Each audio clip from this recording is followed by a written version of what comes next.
Hello, and welcome to another Sunday where this is James Malins and we are going to be live for 3 hours and 33 minutes. So I just want to say straight off the bat, if you are watching the replay, know that I appreciate you very, very much. We will be, of course, doing global peace meditations today, as well as talking about heritage crafts and the future of creativity.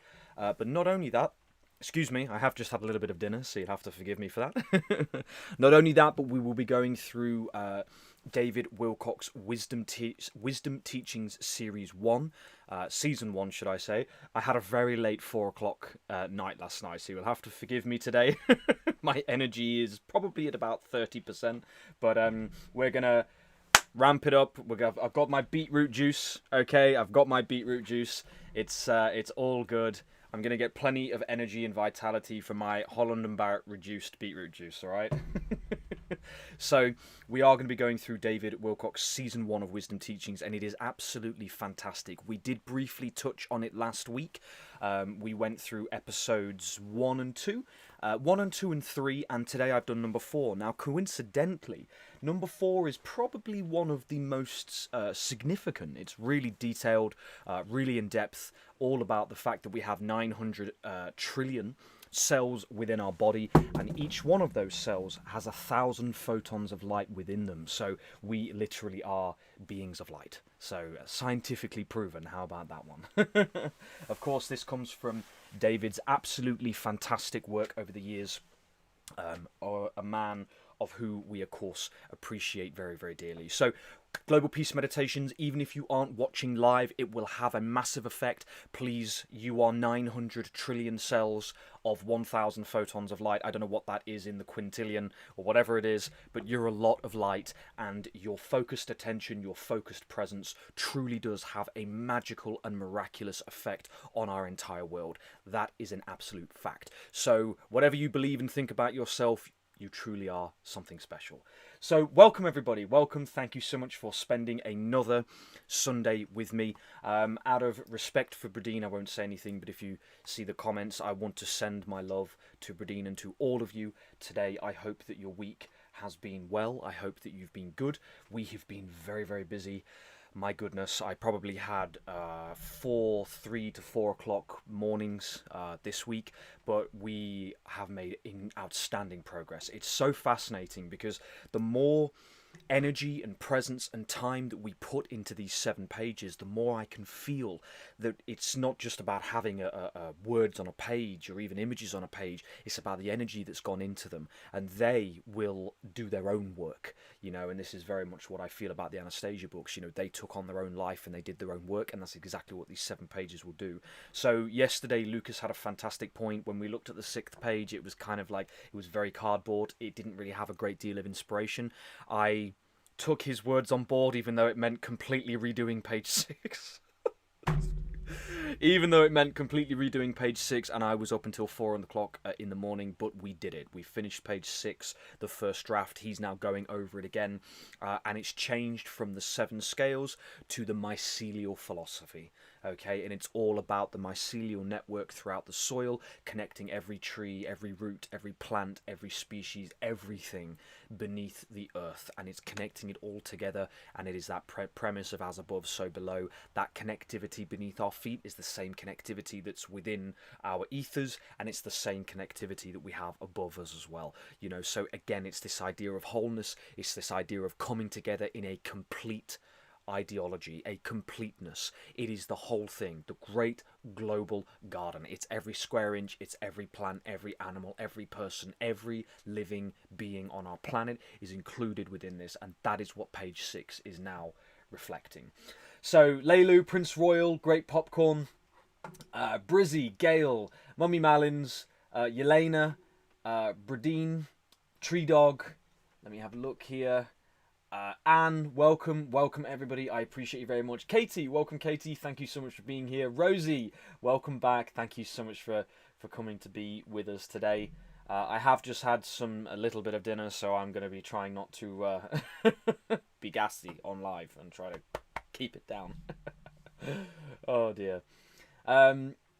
Rosie, can't believe another week has gone by already. I know, it's absolutely insane. It is truly, truly flown by. However, it's incredible because there have been a lot more connections coming forward again. Like, we've got people with, 300,000 followers, 250,000 followers, 100,000 followers who are following. Me particularly, because at the minute I'm putting the videos out, but eventually it will be the Great Global Garden. I had the Pachamama Eco Village in Portugal follow me, which isn't anything, it's just a follow, but they're only following 250 people, and they've got 45,000 followers themselves, and they dropped a follow. So what we're creating here, it's being felt by people, it's tangible, it's real. You say 4 words to them, and they're like, oh my goodness, yeah, okay, what's that all about, right? That's what we always wanted, that's exactly what's happening, and it's awesome, it's awesome. So, the Great Global Garden, 4 words, which is making enough impact in itself. That's what really inspires me within our world, is those things that even before you go into the deeper stuff, it's the surface level that really just captivates people's hearts. So, Beverly, welcome. Appreciate you very much, Beverly. Brizzy, did you see Mafra's new cover? I very briefly saw the image, but I haven't listened to it yet, so I look forward to that. I bet it's epic. So, let me know in the comments, guys, how you feeling? How's your week been? Where you tuning in from? And again, just thank you all so much for coming back time and time and time again. This is our 17th live stream. Okay, this is our 17th live stream, spending time together, honouring David, doing global peace meditations, which is just helping our world intrinsically and getting the Great Global Garden off the ground, making it happen and transforming every square inch of our planet. We are doing it, and I appreciate you very, very, very much. So, Kimmy, welcome. Thank you so much for Kimmy, and Yelena, bless you. Thank you so much for the 10 BAM donation. I appreciate you so much. Biggest hugs, James, with a beautiful love heart. That's extremely generous of you. Thank you for starting off the live stream with such wonderful generosity. I appreciate you so much. Thank you. That's lovely. You've taken me from 30% being tired up to about 50. Thank you so much. That's very, very kind of you. So yes, Kimmy from Staffordshire, welcome. Thank you for being here. Appreciate you very much. Suzanne O'Shaughnessy, thank you again. Suzanne, can everybody let me know? Did you get the notification? I made sure that I got it set up. I think I actually set it up after the live stream because I was so determined not to forget this week. But did you get the notification? I hope you did. It seems like I think you guys did, because I think a lot of you are here, which is great. So yeah, Beverly, Leilu. Absolutely lovely to have you here. And Zoran's mom with a $20 donation. Thank you so much, Zoran. You use every week, every week with such amazing generosity. I really appreciate you sharing that. It's actually helped me a lot. All of the wonderful donations that you guys have been giving is arriving tomorrow. And it's just that little bit on top because, it's just the chef's kiss. It eases my mind that little bit more. So I appreciate you so much. We're so close to finishing the pages. There are at least 5 or 6 people who are probably potential funding sources, people who might support what we're doing. So we're so close, and when we can hire an agency. I can put out videos every single day. I can put out posts twice a day. It will go viral, and we will reach tens of millions of people. I know we will. So you guys, in all of your absolute beautiful generosity, have helped to keep me going over these months, and this is why I love that idea of the mycelial philosophy, because it's, and please don't take this the wrong way, it is those acts of kindness, no matter the size, which allow us to keep progressing and doing what we're doing. It doesn't matter 500 million 50 pence. It's those little acts of kindness, those little acts of I've got your back, which it's not even about the money, it's just the act. It's the act of supporting, which is just so heartfelt, and I appreciate you so much. My mother supported me. A lovely woman called Alexandra supported me over 2 months. She helped me. If it weren't for her, I would have had absolutely no money for food. I would have had no money for food. Lucas said to me in the kitchen, he said, take all the time you need, figure this out, and I did that. I never got a job. If I had a job, we wouldn't be anywhere close to where we are now. And I was willing. I was willing in my life, so many times I've been willing to go homeless to eat fucking gravel if I have to. You know, I am all in. You know, I have no fear of death, no fear of consequence, no fear of what might happen from perceived forces on this planet. I could not care less. I am here for the long run, and it is you guys who have allowed me to keep going. You have put food on my plate, rice in my bowl, muesli in my bowl. You guys have done that, so I want to thank you from the bottom of my heart. It means the world to me. So thank you very much. Deborah, hi y'all from Buckeye Country. Hello, brother James. I appreciate you, Deborah. I saw your message. By the way, for anybody who's messaged me, literally the other day, I tried getting back to all the messages. I was doing it for about 3 hours, and I didn't even finish. I didn't even finish being able to get through all the messages. So as usual, thank you for your patience. I hope at some point it will happen. You know, every minute that I'm spending walking this path, I'm doing it as appropriately as I can, and it is working. So, you know, like I say, 4 o'clock. I mean, my dear sister Megan was on the phone with me last night from midnight until about 2. No, from about 11 until 2 in the morning. And so she was working, helping me whilst I was working on that. So, you know, she was able to see it's literally 3 hours non-stop. So, anyway, just know gratitude. Oof, heartfelt gratitude. Mark, welcome, my friend. How's the volume? Let me check. In my, I haven't actually checked, which is very, very silly. Hold on a second. Sound settings. Let me just check here. Output, input. It's done it again. I swear to God, it's done it again. Let's boost it up. Let's get ourselves up there. I don't know why it does it. I have no clue. But there you go. You've got me on high definition, higher volume. Appreciate you so much, Mark. Mark, this is the beauty of this is what happens with repetition. It doesn't take me long. But with a bit of repetition, it eventually sinks in. Right, we're better now. We got the volume up. Hopefully, I'm not bursting your eardrums. Appreciate you all very much. Anika, welcome. Thank you for being here. Bradine, I can only imagine. Oh, that's a really sweet comment. I can only imagine how you feel, Teresa, having such a beautiful son like James. What a wonderful thing to say. Thank you. It's very humbling. I appreciate that. You know, it's a reflection of my mother and father. That's for sure. Absolutely. Let's have a look here. Gail, yep, beautiful. Hello, welcome everybody. Amazing. All right, guys, say hello to Zoran for us. Absolutely. Katie says, I love the rough draft of the emblem. Yeah, so basically so now that we're starting to get closer and closer to finishing the pages, I've started putting it out there for a logo designer. So what we want is to I can probably do it myself, but we want to keep the text in the middle and have like a floral golden inlay like there is with the actual green of the cover. I'll show you actually. Why am I let me show you. Come on. Let me just come out of here. Let me go into there. Let me scroll to the top. Bear with me 2 seconds, guys. So this is what we have at the minute, and I am ashamed to say I used AI for this, and it does shame me. It was before all of the data stuff was coming out. This is what we currently have. Is it preview? It's present. There we go. Full screen.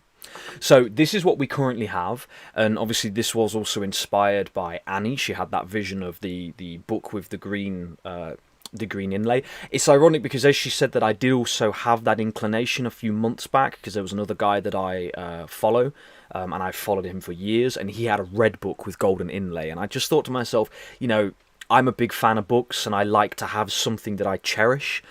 Even if it takes a bit more production to make it happen, and I thought it would be lovely for people to have something that they can cherish, you know, and so that's the idea. So what we want to do is we basically want to keep the text, although part of my eyes thinks, I know the at the top is a little bit smaller, but like play with the text a bit, still have that embossed golden inlay, bring the floral and the leaves into the circular center, and then have that as the logo. But then also it can't have the green background, so we've got to have a green background and one without, and then we can do some t-shirts, which Katie has very lovingly offered to provide us with a couple, which is absolutely fantastic. So yeah, that's what I put out there.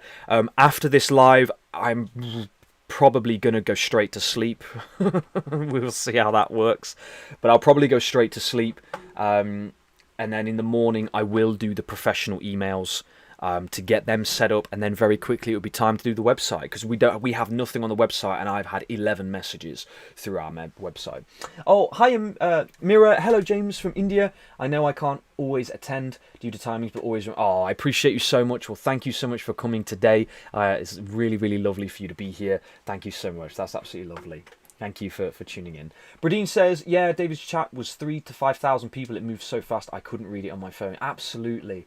You know, that's the beauty of, that's the beauty of having such a... Oh, hi, James. James, would you be interested in somebody else has already written a book about the Great Garden? James, would you be interested if somebody else has already written a book about the Great Garden? Absolutely. There are probably about 1,000 people that have written the books on the Great Global Garden. I literally have 3 of them over here. So the edible forest gardening, permaculture, agroforestry, syntropic agroforestry, that is all the Great Global Garden. You know, people have been doing this regenerative, fantastic work for the past 100 years. You know, they were also doing it 10,000 years before. So, you know, it is what it is. So yeah, absolutely. Send over a link, my friend, or title, whatever. I would absolutely love to see what you're saying. 100%. Let's have a look here. Karina, welcome. Victoria, welcome as well. Thank you for tuning in. And if I'm pretty sure I said Anika, but welcome Anika, just to double check. Brother James, how are your retinas doing? It's still in the centre of my eyes. It's still in the centre of my eyes. However, there is a sort of improvement. People have said it can take up to a month. So there is a bit of an improvement, but it is still there a bit. It is still there a bit. So obviously Annie did get me some like omega-3 things. She bought them for me, bless her. So I've been taking these. So I do hope that it will. You know, I'll give it a month. I've got zeolite clay. Apparently that helps with eye things, and I also saw about saffron. Apparently an activated saffron can help. See, I can't really see my face there, so I have to like look side to side. But anyway, it will heal. It will heal. And today's live, what we're going to explore in today's live will also prove that. So it's good stuff. Right, guys. Did I miss anything? Let me just double check. Oh, amazing, Susan. Yeah, and I think I know what you mean. I think that book is the not the apothecary one. There is a herbal one. But yeah, anyway, you know, it's very that style. Again, there's like 10,000 books that have been written with that similar golden inlay. So it's just, you know, it's kind of taking a bit of an older approach on things. Great Popcorn says, update on Big Mama. She's getting around on 3 legs without stumbling. Thank you all for bless you. That's really lovely to hear. I'm pleased for that. I'm pleased to hear that. And of course, love to anybody with what's happened within our community. You know, I just want to say heartfelt love. I'm pleased to hear that. And also, you know, our lovely creature beings are always with us. You know, they're always with us. It's yeah. So appreciate that very much, Deborah. Yeah, anything you can send, I appreciate that deeply. And I appreciate that too, Suzanne. Thank you so much. We have a garden blast here. We do indeed. We absolutely do. Right then, guys, shall we get into things? Let's have a look here. So, full monitor. Let's come over to Heritage Crafts, and let me just close that down. There we go. Present. All right then. So, as always, David, wherever you are, brother, thank you so much. We have a new meditation to go through today. You know, so we're really gonna have a look. We're going to have a look at one of David's meditations, which this was one of the older ones. As you can see here, I took the screenshot from that one. You know, thanks, brother. Brizzy says, we would still love to print. Absolutely, Brizzy, I appreciate that. So once we're finished, I will immediately send it out to everybody who I possibly can. Like I say, we have also converted it to A5. I need to double check the layout, what that looks like in a booklet, because the way the page orientation is, I think will change. But I will, once it's done, I will do my absolute best to get them out to you before that festival, because that would be really deeply appreciated.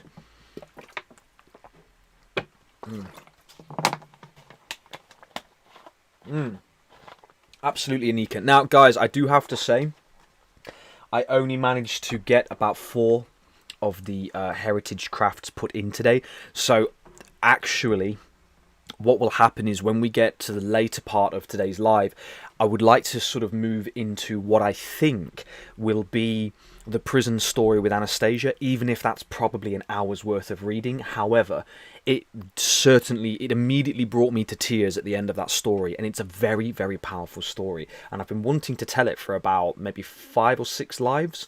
So I think we will probably go into that more, and then give me enough time over this week to do the heritage crafts. Although next weekend we have 2 sessions at Cricket doing our last theatrical performing, and it's Saturday and Sunday, and I am going to be absolutely annihilated after those 2 days. So I'm hoping that I'll be back in time, but I will probably end up getting back and then almost immediately going live. So maybe next week the live will be a bit shorter. I will just see how much power I've got. So anyway. Beautiful. All right then. Uncle Barry is inviting me to... Hey? You might have to... oopsie. You might have to elaborate on that one, Prince Royal. Right. Okay then. So there we are. We have done 16 live streams so far. This is number 17. Look at that. Eventually, we'll need a telescope to look at these these sentences, because they're going to get smaller and smaller. Although, like I said before, I'll probably do three columns at some point. I'm really not wanting to like delete the old ones and do the new ones. I kind of want this page to keep going, but sure, at some point it'll get impractical. Maybe we'll do 2 slides. Anyway. Right then, so last week's live stream, we went into a little bit of David's wisdom teachings. We got to about episode 3. I have done episode 4 today, which was a lot more involved, ironically. For about 28 minutes, there was a lot more to be said in that live stream. We talked about the piezoelectric qualities of the pineal gland and the fact that it gives off light and receives light, and it's very, very... it's fascinating concept, absolutely fascinating to go into scientifically as well. Let me just come over here. We talked about the meditation effect, what we have literally been doing for 17 weekends, what David did for many years, exploring and going through the power of the meditation effect, the fact that there is a 72% reduction in violent crime throughout the world when roughly 7,000 people come together. So one of the beautiful quotes from the episode that I just watched is David said that the universe is biased towards a loving intention. So it's biased towards love, it's biased towards positivity. So yes, there are people who focus on darkness and trying to bring it in, but they need 4 million people to achieve what 40 people will achieve when they're in a state of love and kindness and compassion and goodness. So yeah, really fascinating. We looked into the Magna Carta and the Charter of the Forest, and we looked at the Great Charter of the Earth and its people. So that was something else that we did. Blah, welcome. Thank you so much for tuning in. Appreciate you very much. If I've missed anybody, drop me a comment down below, and I'll make sure to say hello. I don't want to miss anyone. Right. Oopsie, let me just... clean these glasses. I want to use the other ones, they're a bit less reflective. Tammy, I'm so far behind because of life responsibilities. Hope I can catch up. Maybe well, Tammy, look, again, I know it's, there's no way we can watch 50 hours of videos, etc. I know you've been here for a lot of them, but don't you worry about anything. Even if you can only tune in for 10-20 minutes, it's absolutely perfect. So I appreciate you very much, and just thank you for being here. Appreciate you dearly. So yeah.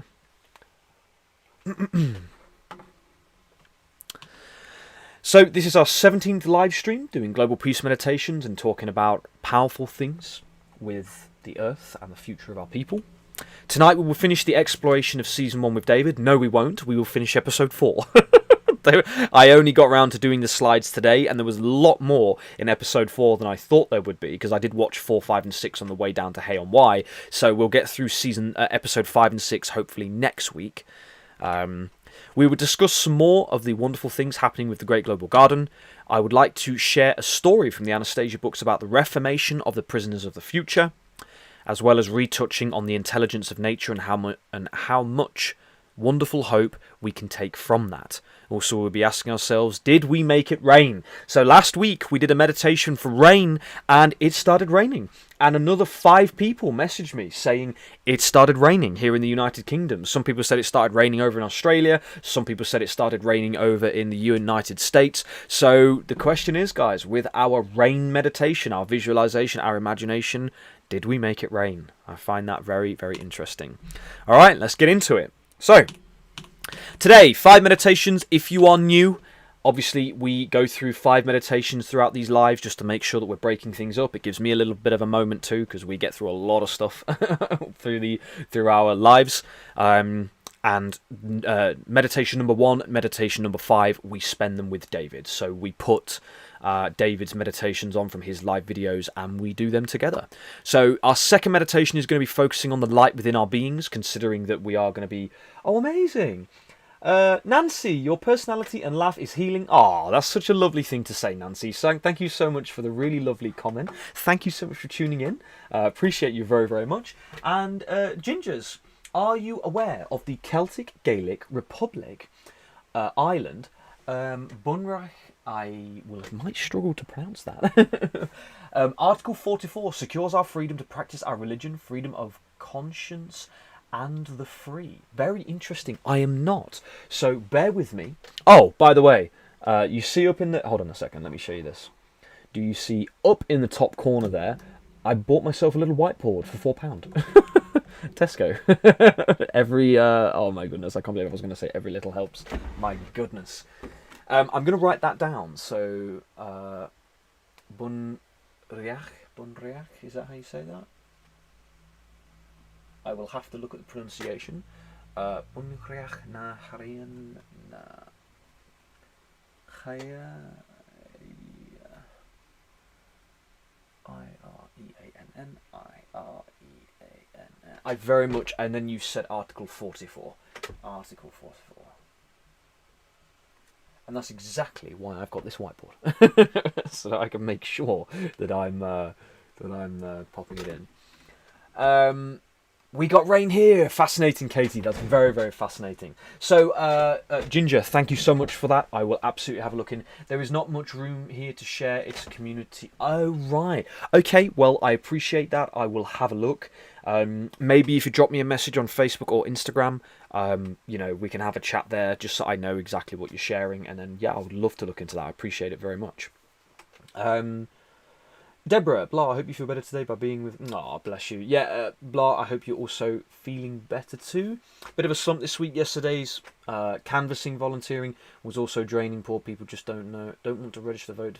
Oh, well, I understand. Yeah, you know, that's the thing about seeking to balance the stuff that we see in the world with the positivity. You know, it's very easy to feel very disheartened and deflated, you know, and that's actually a really important thing to share, because there are a lot of people when they comment on my post, and I just want to share this idea with you for a moment, and I want to take a moment to slow down to really give understanding to this.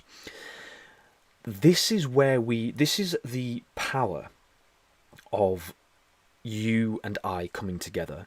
It is the power of positivity. It is the power of leading by example. Because a lot of people, when they're commenting on my posts, they are, we've already lost, they've won, it's never going to happen.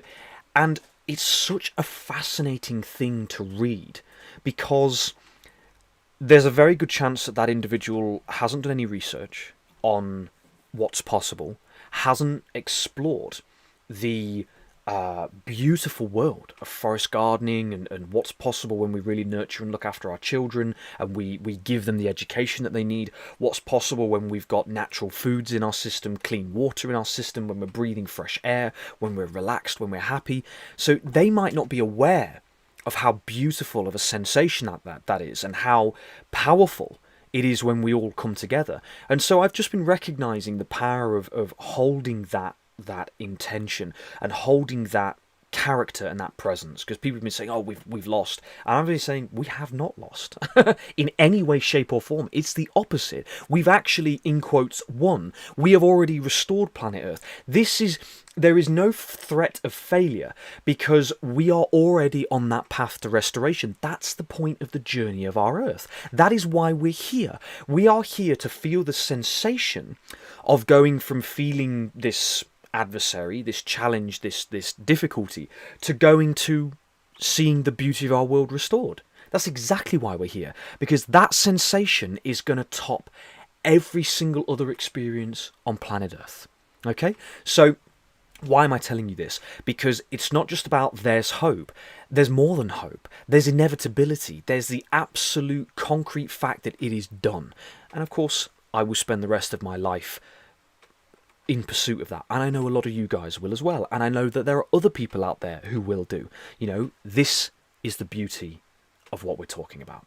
Okay, so just wanted to throw that into you there, and just say that it's okay to feel deflated, but just know that it's already done. We have already succeeded. The darkness, if you wish, the power hungry, the power drunk, the greedy, those individuals who have lost their empathetic and rational faculties, those individuals will eat themselves. I don't mean literally, but I'm saying that they will, it's like the snake eating its own tail. They'll cut. That's that whole paradox of disappearing. Not that I'm wishing disappearing. I'm staying open to healing and realization. I'm just trying to explain. It's all good. It's all good. Anyway. Been hot, has it, guys? Yeah, it's, we had a bit of a hot day today, but my goodness, some people have had it really hard. It was like 45, maybe. Somebody posted 45 in England. I don't know why. Sorry. Let me read here. Do not use David's picture, please. We're still mourning him. It is disrespectful. Sorry you feel that way. It's, we are... Let me share this. When I die, everybody use any picture you like. I would rather David be remembered forever than we not use his images, not use the wonderful things he shared, not talk about him, because then he disappears forever. If people... Not that I want, I'm not bothered about fame and things like that, but if people didn't use my images in the future, didn't share about me and gather together, then... I would fade into non-existence. So I'm sorry that you're upset. You have been here for weeks. I'm not sure why you're upset now. You've been here for weeks. You know that we've posted David's picture every single time, a different picture of David the entire time. So, like I say, sorry you feel that way. Hopefully you can understand that we are making sure we honour David as a loving reminder. Thank you, Nancy. That's a very good way to put it. This is... Why do we carry pictures of our loved ones? Why do we carry pictures of people who have passed? Because we love those people. And if we don't have pictures of those people or talk about them, this is a little bit of what upsets me online, is that there were... And this is... Please don't take this the wrong way, all of you. But... There were 5,000, 6,000, 7,000 people that appreciated what David used to share. And it's like, there are groups actually, so I do take this back. So there's a group on Facebook called Honouring David Wilcock. I know Soul Coach Suzanne is in there. And they honour David all the time. They're sharing pictures of David. They're talking about David's beautiful life, who he was as a person, and I absolutely love it. They're posting in that group, and then there's also Wisdom Teachings with David Wilcock on Facebook. People are still talking about him in there, because it's been 17 weeks, and I just wonder how many people have gone on about their life, and they've forgotten about what David was, and who he was, and what he was about, and, there's a part of me that feels a little bit sad about that, and a part of me that feels grateful that we have stayed, out of 18 weekends, we have stayed doing the same beautiful things each weekend. So anyway, I'm sorry you feel upset. I don't want you to. Hopefully you can understand why we do it. So anyway, all right, guys, let's have a look here. Let me come down. Leilu says 103 today, 105 tomorrow, and no rain. Oh my goodness. Well, maybe we add a little bit of a rain meditation, a rain visualization, and a rain imagination within our global peace meditations today. That would be nice, I think. Ginger, I will. It is precisely what we need. I appreciate that very much. Thank you. Yeah, please do share that.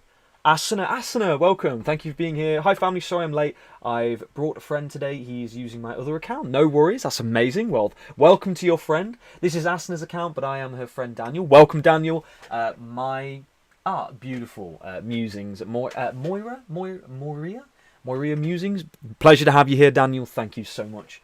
I'm just double checking. I can see that it's Daniel because I'm still trying to sort my my eyeballs out. Amazing. I appreciate you all very, very much, guys. Breathe Light, thank you for tuning in as well. If I've missed anybody, I'm so sorry. Don't mean to. Many fires all around the world. Yeah, we will. The other thing to what I was saying is that I was out for a walk, usually where I go to connect in with nature, and I was just hit with this understanding that I'm giving as much as I possibly can every single day, and there is that feeling within me of like just trying to always give that little bit more because I know how pressing this is. But then I was hit with this sensation of it's okay though, because it's all going to be alright. This is not a story. Planet Earth is not a story of enslavement and misery. We are now in the golden age. We are moving into a new age of Aquarius. My goodness, how can I not fully remember that? It's completely ridiculous. We've moved into a new age, and it is an age of peace on Earth. So I just was gifted this sensation of peace, of total peace. So oh, bless you. No, that's okay. Yeah, look. My body will heal. My body will heal, and that's probably again a story of healing anyway. So I thank you very much, Asana. Very kind of you. So anyway, I just was hit with this sensation of peace. It doesn't mean that I've stopped working. I was still up until 4 a.m, putting my heart and soul in, but we're gonna make change for sure. Deborah. Yeah, appreciate you. Just honouring David's memory. Yeah, appreciate you, Deborah. Thank you so much. David has a video with a gentleman that oopsie, sorry, jumped up a little bit, I missed that. Yep. Beautiful, more 40 Celsius, wow, it really is hot. The photo is a loving mind, appreciate you guys, yeah. I understand, I do understand though, there's no animosity here, this... pain, grief, depression, anxiety, they're powerful feelings and sensations. So there's no animosity here. I understand how you feel. Just please do know, that is why we're doing this. Prince Royal James, I'll have whatever you're having. Well, today it's beetroot juice. All right, beetroot and apple. Apparently, it works wonders. I'm beaming with positivity. All right then. Alright guys, so let's get into it then, shall we? Let's get into it. Just want to make sure I haven't missed anything. I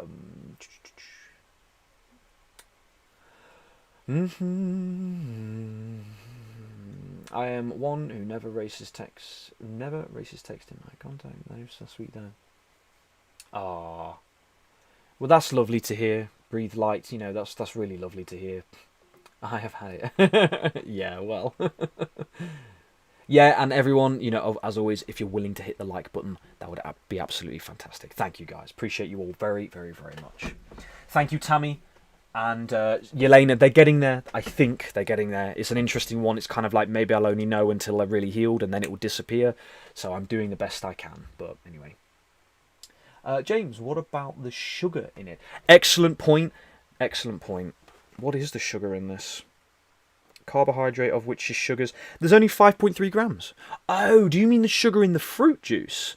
Because I did 21 days of just melon juice, which is basically pure fructose, and I have never felt better in my entire life. I didn't eat any food with that. I just did 21 days of pure melon juice, no food, and yeah, it was absolutely one of the best things I've ever done in my entire life. Have I done it since? No, I've been working a lot harder, but I highly recommend it as an incredible detox.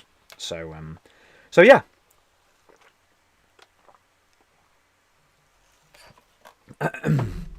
Alright guys, let's get back over. Full monitor. Ooh, hold on. Just realised I've gone quiet. Where's the the old tantalising music gone? Let's pop... let's do that, shall we? Right. Okay, so that's our meditation schedule, of which we are probably getting close to our first one. So last week's stream... no, it's not. Sorry, should have deleted that one. Wisdom Teachings, Season 1, Episode 1-6. Now, I'm going to move quickly through the first couple of episodes, because Episode 4 is significant, and it's really, really good, so I'd like to... Perseverance. Well, if I'm bouncing off the wall, guys, then you... you know why. Alright, then. Right, so Season 1, Episode 1 of David's Wisdom Teachings, absolutely phenomenal. Space-time, energy, matter, and biology is made by a universal consciousness. David's understanding was that the universe is alive, there is an intelligence, there is a geometric structure to our universe, and he starts to get into it over the next few episodes. The universe... his understanding was of the universe as a loving being, the idea that infinity became aware. This is what a lot of us say, that we, the oneness became aware and we decided to have a real experience. That's no worries at all. I missed out. What kind of melon juice and where may I purchase it? So it was watermelon juice, and I did 5 litres a day. So I used to buy them from a market. It was probably about £40 a box. That would last me about 4 or 5 days, maybe. But because I wasn't eating any other food, it was obviously reasonably good on price. And I would just juice 2.5 to 3 melons a day. I would have, litre glass jars, and I would drink it. And it was just a way of giving my body a break. So my digestive system a break. The H3O in the fruit juice kept me fully hydrated. I didn't need a nap any longer. I just felt absolutely clean and clear, and it felt amazing. And a lot of people will have a lot of things to say about how good that stuff is. But I will leave it for you to explore it by yourself. The other thing that I did have with it, I must say, were green powders. So you might argue that I activated my digestive system a little bit, but it wasn't. There was no fibre. It was just the powder, spirulina, things like that, to keep my energies a bit higher. But yeah, best thing I ever did. 21 days, no solid food. So anyway, right. He also talked about planes of existence, densities and rays. I know a lot of people kind of have mixed feelings about brand name. Just watermelons, my friend. It was just the fruit itself. Brand name as to where they were produced, I don't know. So I'm not too sure. I'm not too sure which one it was, my friend. Just if you can find a good quality watermelon, maybe from your local market, maybe the supermarket, prices have gone up a bit. Give it a go, my friend. Oh, the green powders. Sorry. Seven Hills, I believe, was one. I don't know how good Seven Hills is now. I think they're still very good. Seven Hills is a pretty good one. Free Queen, welcome. Good evening from the Netherlands. Hi, James. No worries being late. Thank you for being here. Appreciate you very much. Okay, each density has different types of photons. Very interesting idea. Fourth density photons allow thoughts to become things. Yeah, okay, so that's a really important understanding when we think about our imagination, our pineal gland, our thoughts actually being a density within themselves. Welcome, Karina. Love you lots. Thank you for being here. We can see first, second, and third density. First being the elements, second density being the photons, which carry a code which will transform first density material into intelligent life. Okay, so first density is the elements, second is, animals, it's starting to get into trees, etc., etc. And moringa powder, absolutely. Yes, that is actually, you're really intuitive. That is the other one I took as well. And moringa powder was very, very good. So spirulina, moringa, wheatgrass, things like that. Just the general blends of green powders were very, very good. And Karina, I think I said hello, but just double checking. I'm in education mode now, so I... second density photons, that was a mistake. I didn't correct that from last week. Silly me. Third density is conscious awareness. That's you and I. That's our ability to be aware of ourselves and to a higher degree than usual. Okay? A photon moves through space at 186,000 miles per second. Why is that important? If thoughts are made up of fourth density photons, then your thoughts can literally span the entire Earth in just seconds. So when we're doing our visualizations, when we're meditating, when we're using our imaginations, it is happening instantaneously. And that's a concept to really kind of rack our brain around. Because when you think about speaking on the mobile phone to somebody in America, it's instantaneous, right? You jump on WhatsApp with somebody who's in California, you ring them on WhatsApp, it's instantaneous, there's no delay. So your thoughts are exactly the same. The power of your thinking, the power of your internal world is exactly the same. It's a really important thing to consider. Everything is alive. That's a pretty good one too. This monitor's alive. This wonderful hedgehog microphone is alive. Everything has a form of intelligent awareness, even if it's only at a certain level. Russian biophysicist Alexander Tchaikovsky, often called Chijevsky, proposed that 11-year sunspot cycles influence mass human behaviour, historical events and social unrest, claiming that major historical revolts and revolutions peak around solar maxims. Okay, so again, just understanding the power. Yes, Auntie got 2 hellos this week. Well, you deserve 2 hellos, let me tell you that much. Appreciate you, Karina. Thank you so much. The ages of the zodiac, this is in episode 2, are 2,160 years each, and ultimately a full precession of the equinoxes, a full or a full Earth cycle, is 25,920 years. So 2160, 25,920.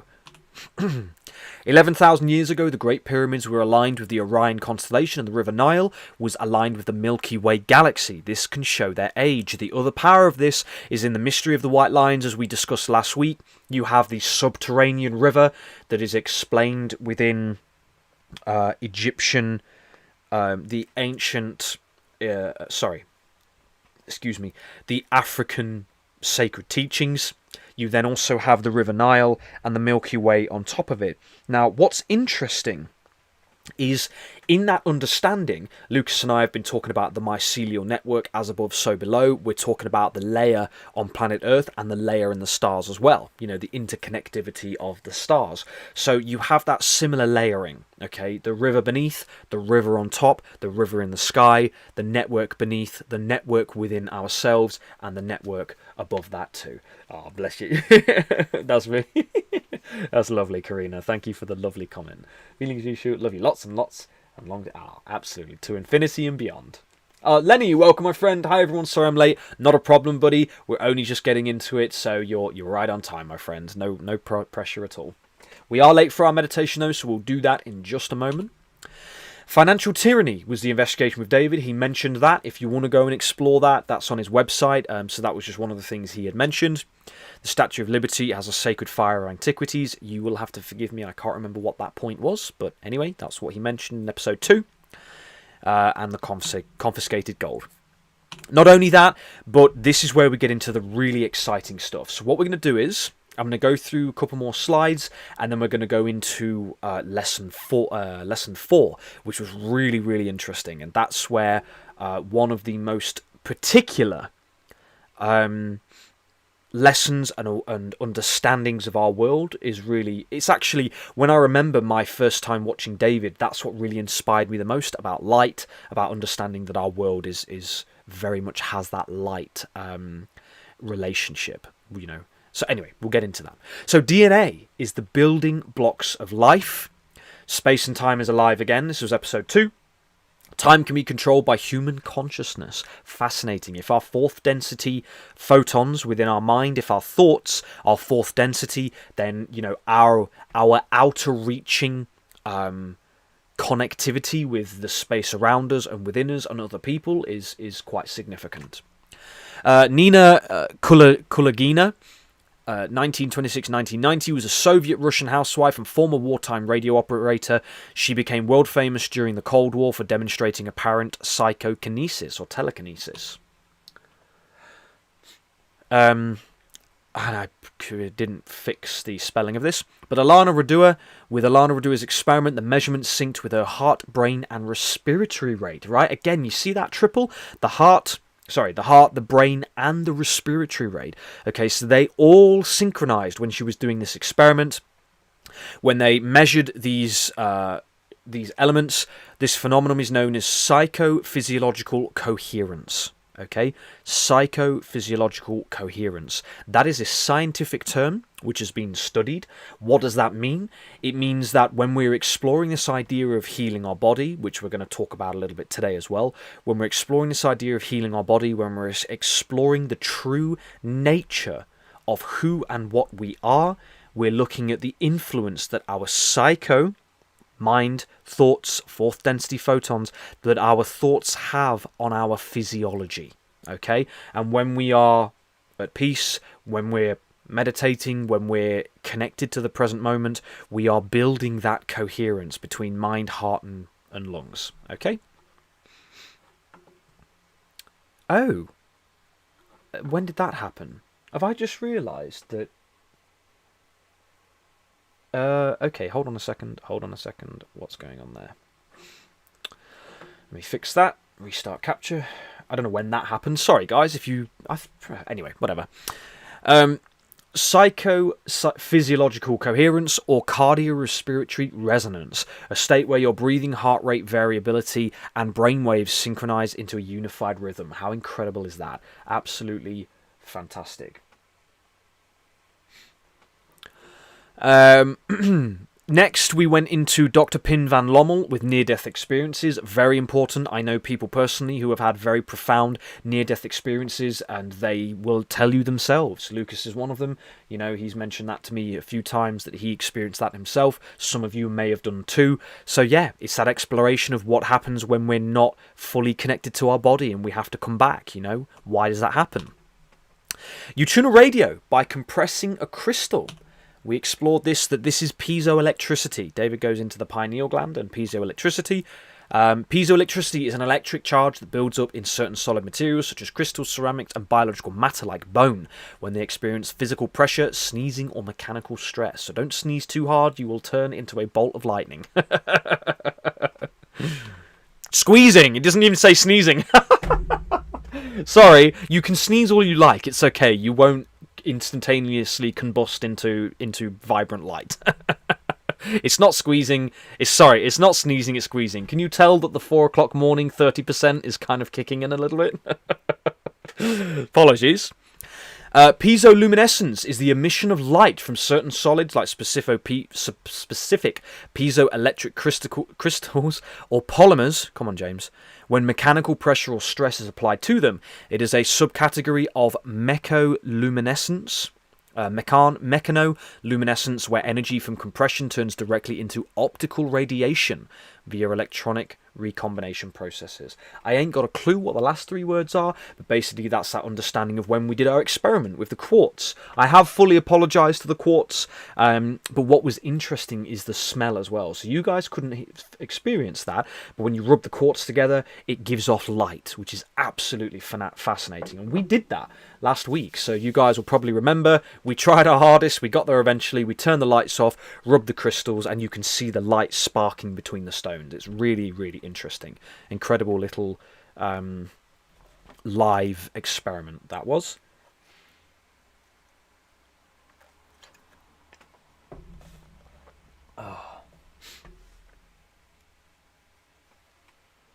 Oh my goodness, I've just had the PlayStation 1 startups tune happen in my ears. Took me back to when I was 10 years old. That is probably not what we want to listen to right now. Hold on, guys. Right. Next, piezochromatism, often written as piezochromatism, is defined as the phenomenon where a material changes its colour or optical properties when mechanical pressure or stress is applied. The idea of this was DMT, or dimethyltryptamine, is when they turned it into a crystal structure and struck it with a hammer, it would give off different coloured light at different strikes. So it might be yellow, it might be green, it might be blue, it might be purple or orange. It does different colours different times, which is fascinating because we have these types of crystals within our pineal gland. David refers again, yeah, we just mentioned that. pineal sites in the pineal gland, the phototransduction cascade is the biological process in retinal rod and cone cells that turns light into an electrical signal. When a photon hits the pigment rhodopsin, it changes shape. This activates the G protein called transductin, which drops sodium levels, hyperpolarizes a cell, and slows neurotransmitter release to signal the brain. Now, if you're potentially struggling to follow that one, then just know that you are a miracle. That stuff is happening in your body on a daily basis, as well as a whole host of other things. And isn't that incredible? You know? Isn't that incredible? Rosie, I collected some quartz from Beth Gellert yesterday. I'll give it a go later. Yeah, let me know what the results are. Have a dark room, and you should have it. So, like, you just rub them together, and you kind of try to get it the way you can, and then the light will spark from it. It's really fascinating. Right. We'll stop there because we are certainly late for our meditation. So we'll do our first meditation, and then I will get back to the comments, guys. So let me just come out of here for a second. All right then. So we got through a bit of high octane information there. I think I did forget. No worries, Karina. Back to reality, heading off to work. Bless you. I'm so sorry you have to go to work, although even if maybe you love it. I don't know. But one day, we're working on it. So love you lots, Karina. Do take care of yourself. And we'll catch you soon. Electricity splitting coming back to... Oh, right. Very interesting. Mira, James, you were talking about photosynthesis. Not in that instance, no. So from as far as I'm understanding, photosynthesis is obviously what happens within plants, but that is piezoelectric qualities, and obviously, apologies, Mira, maybe I'm being a silly sausage, and I might be. You'll have to let me know. I'll have to do a little bit more research on that. But yeah, fascinating. Perhaps. Apologies. You're probably right. You'll have to let me know.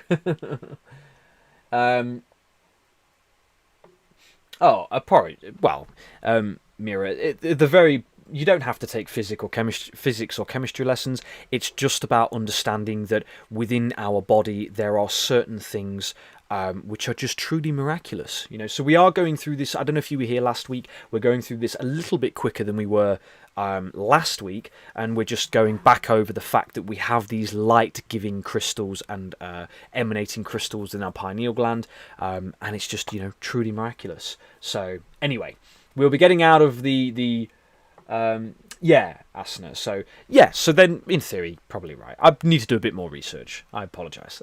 Anyway, right. Take a nice deep breath in, guys. So take a deep breath in, and as you breathe out, just relax.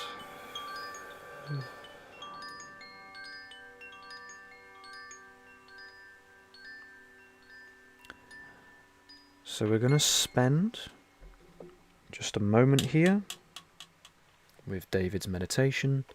So get yourself into the present moment.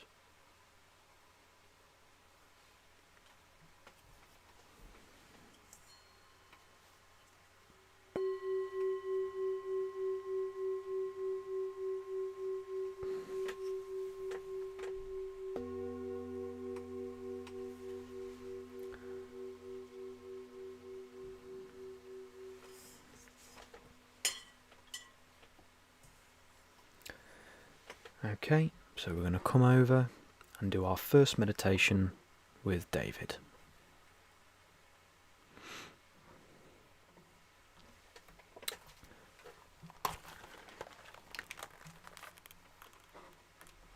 Keep it on there. Global Peace Meditation. All right. So, let me get in the right alignment here. There we go. That looks good. My eyes are still fairly white. I mean, you get red eyes after a long time on camera with all these lights. So anyway, here we go. I'd like you to, I'll hit the slide first. So there you go. There's our slide. The Global Peace, whoops, I can even keep it on there. Global Peace Meditation. All right. So, bring us back to our center. Bring us back to a center of peace. I'd like you to close your eyes now Take a nice deep breath. Breathe it out. Follow the path of your own breathing, going deep within, finding a place of true oasis-like relaxation. Feeling your hands tingling, your feet tingling, your body becoming warm, smooth and relaxed. Envisioning all of these difficult events working out. We pray for the safety of all the operators engaging high-value targets. We pray for the safety of our military, our intelligence community, as they finalize this most exciting job leading to the ascension of humanity in the prophesied year of 2025. Breathing more deeply, looking at all of the clues that we've had, the coming of the light body ascension, the drones of the Confederation protecting our planet from any type of disaster, which the negative is trying to spin it as if they're somehow a threat to us, and they are not. Breathing in more and more deeply, thinking of the excitement of what it will be to meet these angelic beings, to meet our galactic family, to meet the second coming of Christ. Wow. The ascension, the glowing of your own body. Once again, Michael has given us stunning time loops, stunning prophecies. We are so grateful for this opportunity to receive these messages, to receive this type of guidance, following the path of our breath, breathing healing into the planet, peace into the planet, praying for there to be as few difficulties as possible. If Project Bluebeam is near some fake alien invasion, let's hope the Alliance can stop it before any damage is caused. Praying for the healing of the planet, praying for the peace of everyone, and praying that all those, again, military intelligence operators in harm's way will be able to do what they need to do in the coming days with a minimum of difficulty, a minimum of crisis and conflict, and a minimum of loss of life. Also praying for ourselves, praying that we can have the discernment to love ourselves, to be grateful to ourselves, to be peaceful to ourselves. For in the grandest sense, you are the light. You are the love. You are the one infinite creator. And this is as it was, as it is now, and as it always shall be. And so it is. We thank you, Heavenly Mother Mary. We thank you, Jesus. We thank you, Alliance. We thank you, Archangel Michael. We thank you for all those who are helping us. And we pray for a quick and peaceful resolution to all of the problems we now face. Amen.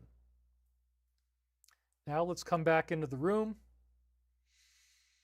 Ooh, we're at 5 hours and 45 minutes here. It's a beautiful time to end this show. It's a nice number. So I want to thank you guys for being here. Thank you for taking the time with me today. I very much value your time.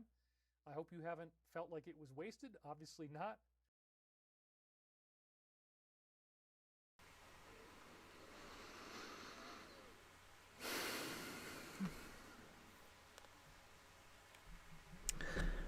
Okay, bring yourself back into the room.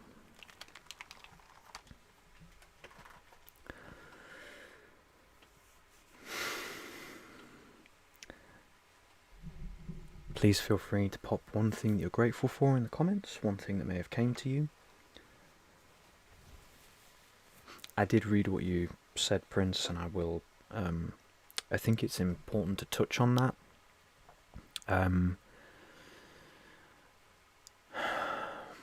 I'm sort of, I'm contemplating whether or not it's,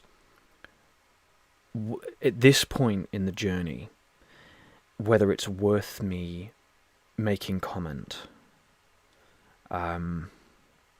publicly out here on online. How do I feel about the situation? Lucas, I love Lucas with all my heart. If something similar God forbid, I'm not putting this forward. Love you, Lenny. And please, my friend, me too. I'm grateful for life as well. And I appreciate you, Elena. Lovely. That's such a wonderful comment. I appreciate you very much. I love Lucas to the moon and back.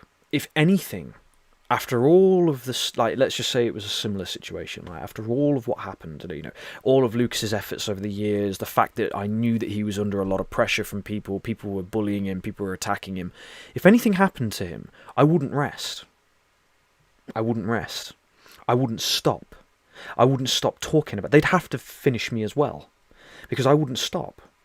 I wouldn't stop talking about it. I wouldn't stop going on about it. I wouldn't stop expressing my disdain for the odd circumstances that led up to the moment. I don't know.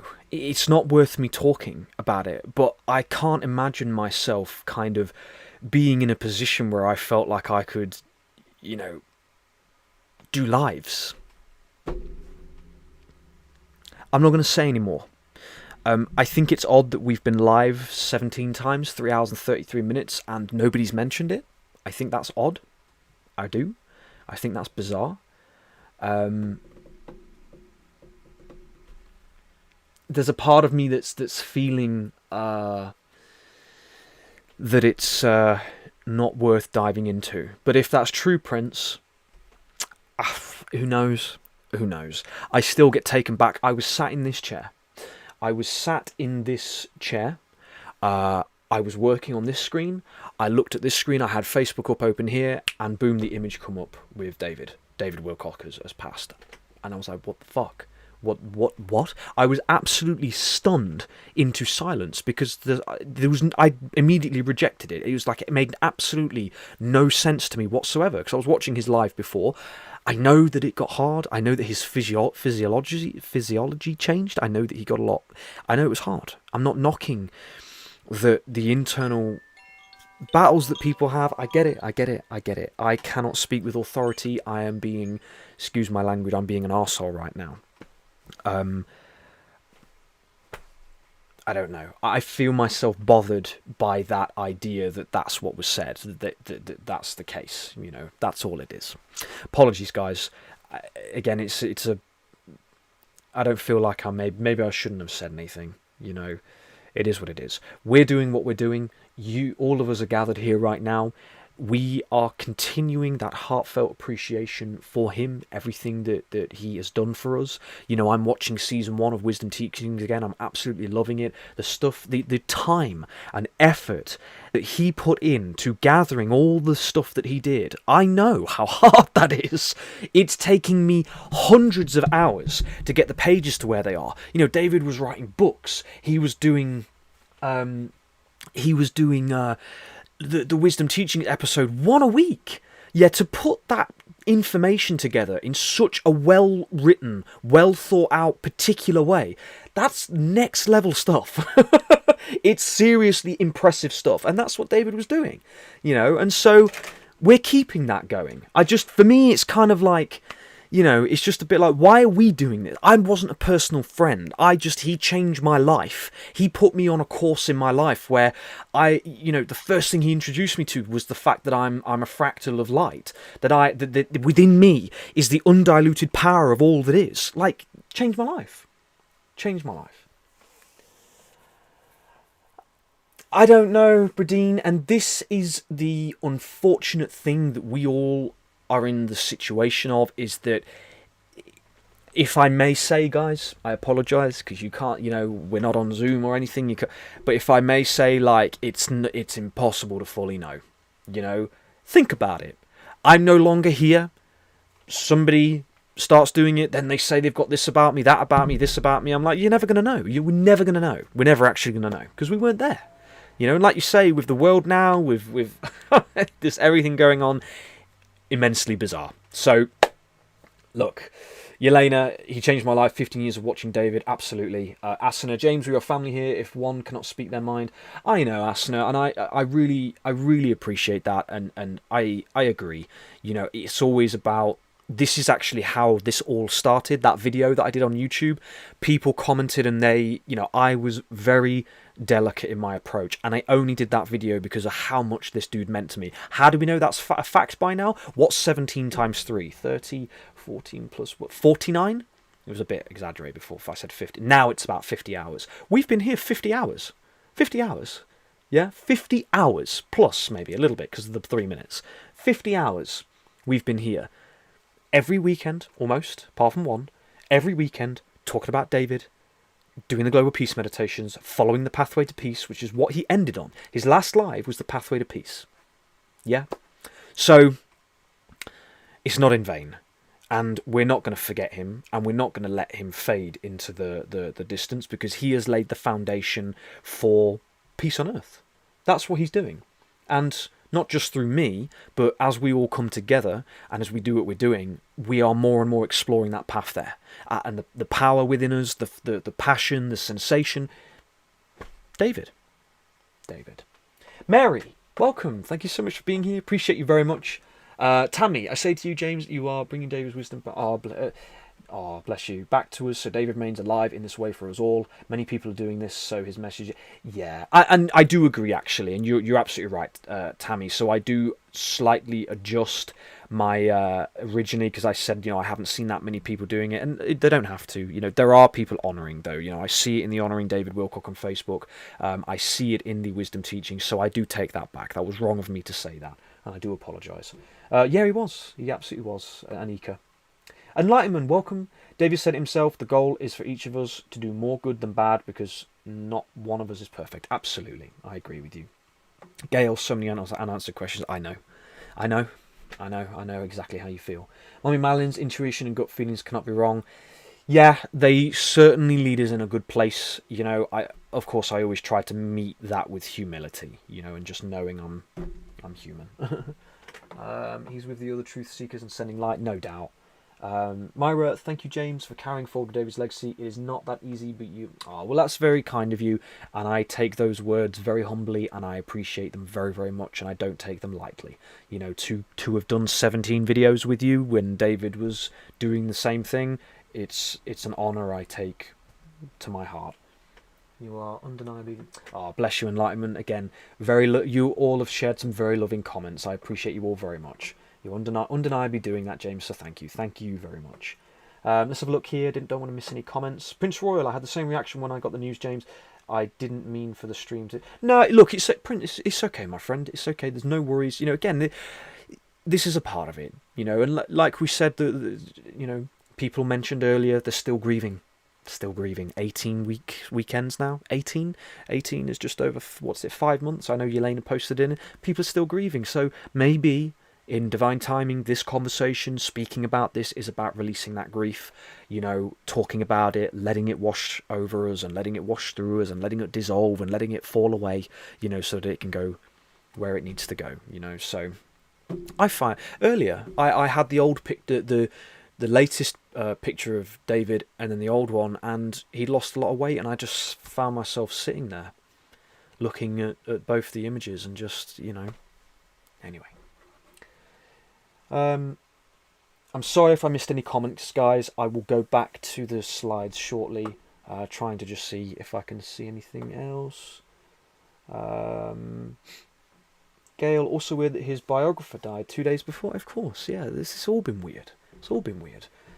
That's the thing, though, isn't it? Like, it takes... You all have great courage. We all have great courage, because, all them scientists that passed...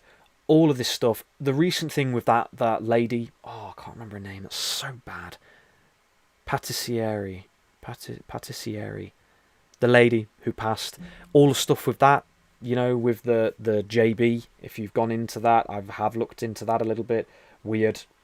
So we're sat here, and that stuff is being presented to us, and what are we supposed to do, Anyway.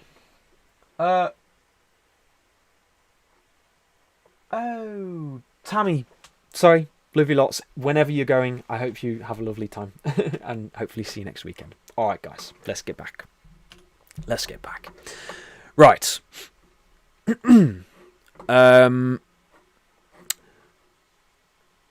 going back into here, our next one, 126, perfect. Let's come across, full monitor. So, still on episode 2. Other things that David did. Again, we're going to go through this a bit quicker. We did go through them in more detail last week, so I don't want to go through the whole live on the same content. We do have more content to go through.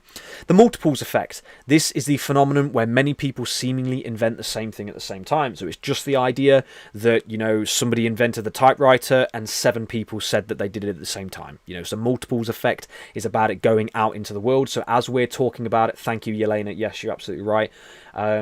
As we are going into this great global garden philosophy, this great global garden idea, other people out there in the world will be picking it up. We will be picking up what they're doing and what they're saying, and it just keeps going and going and going. It's really beautiful, powerful stuff.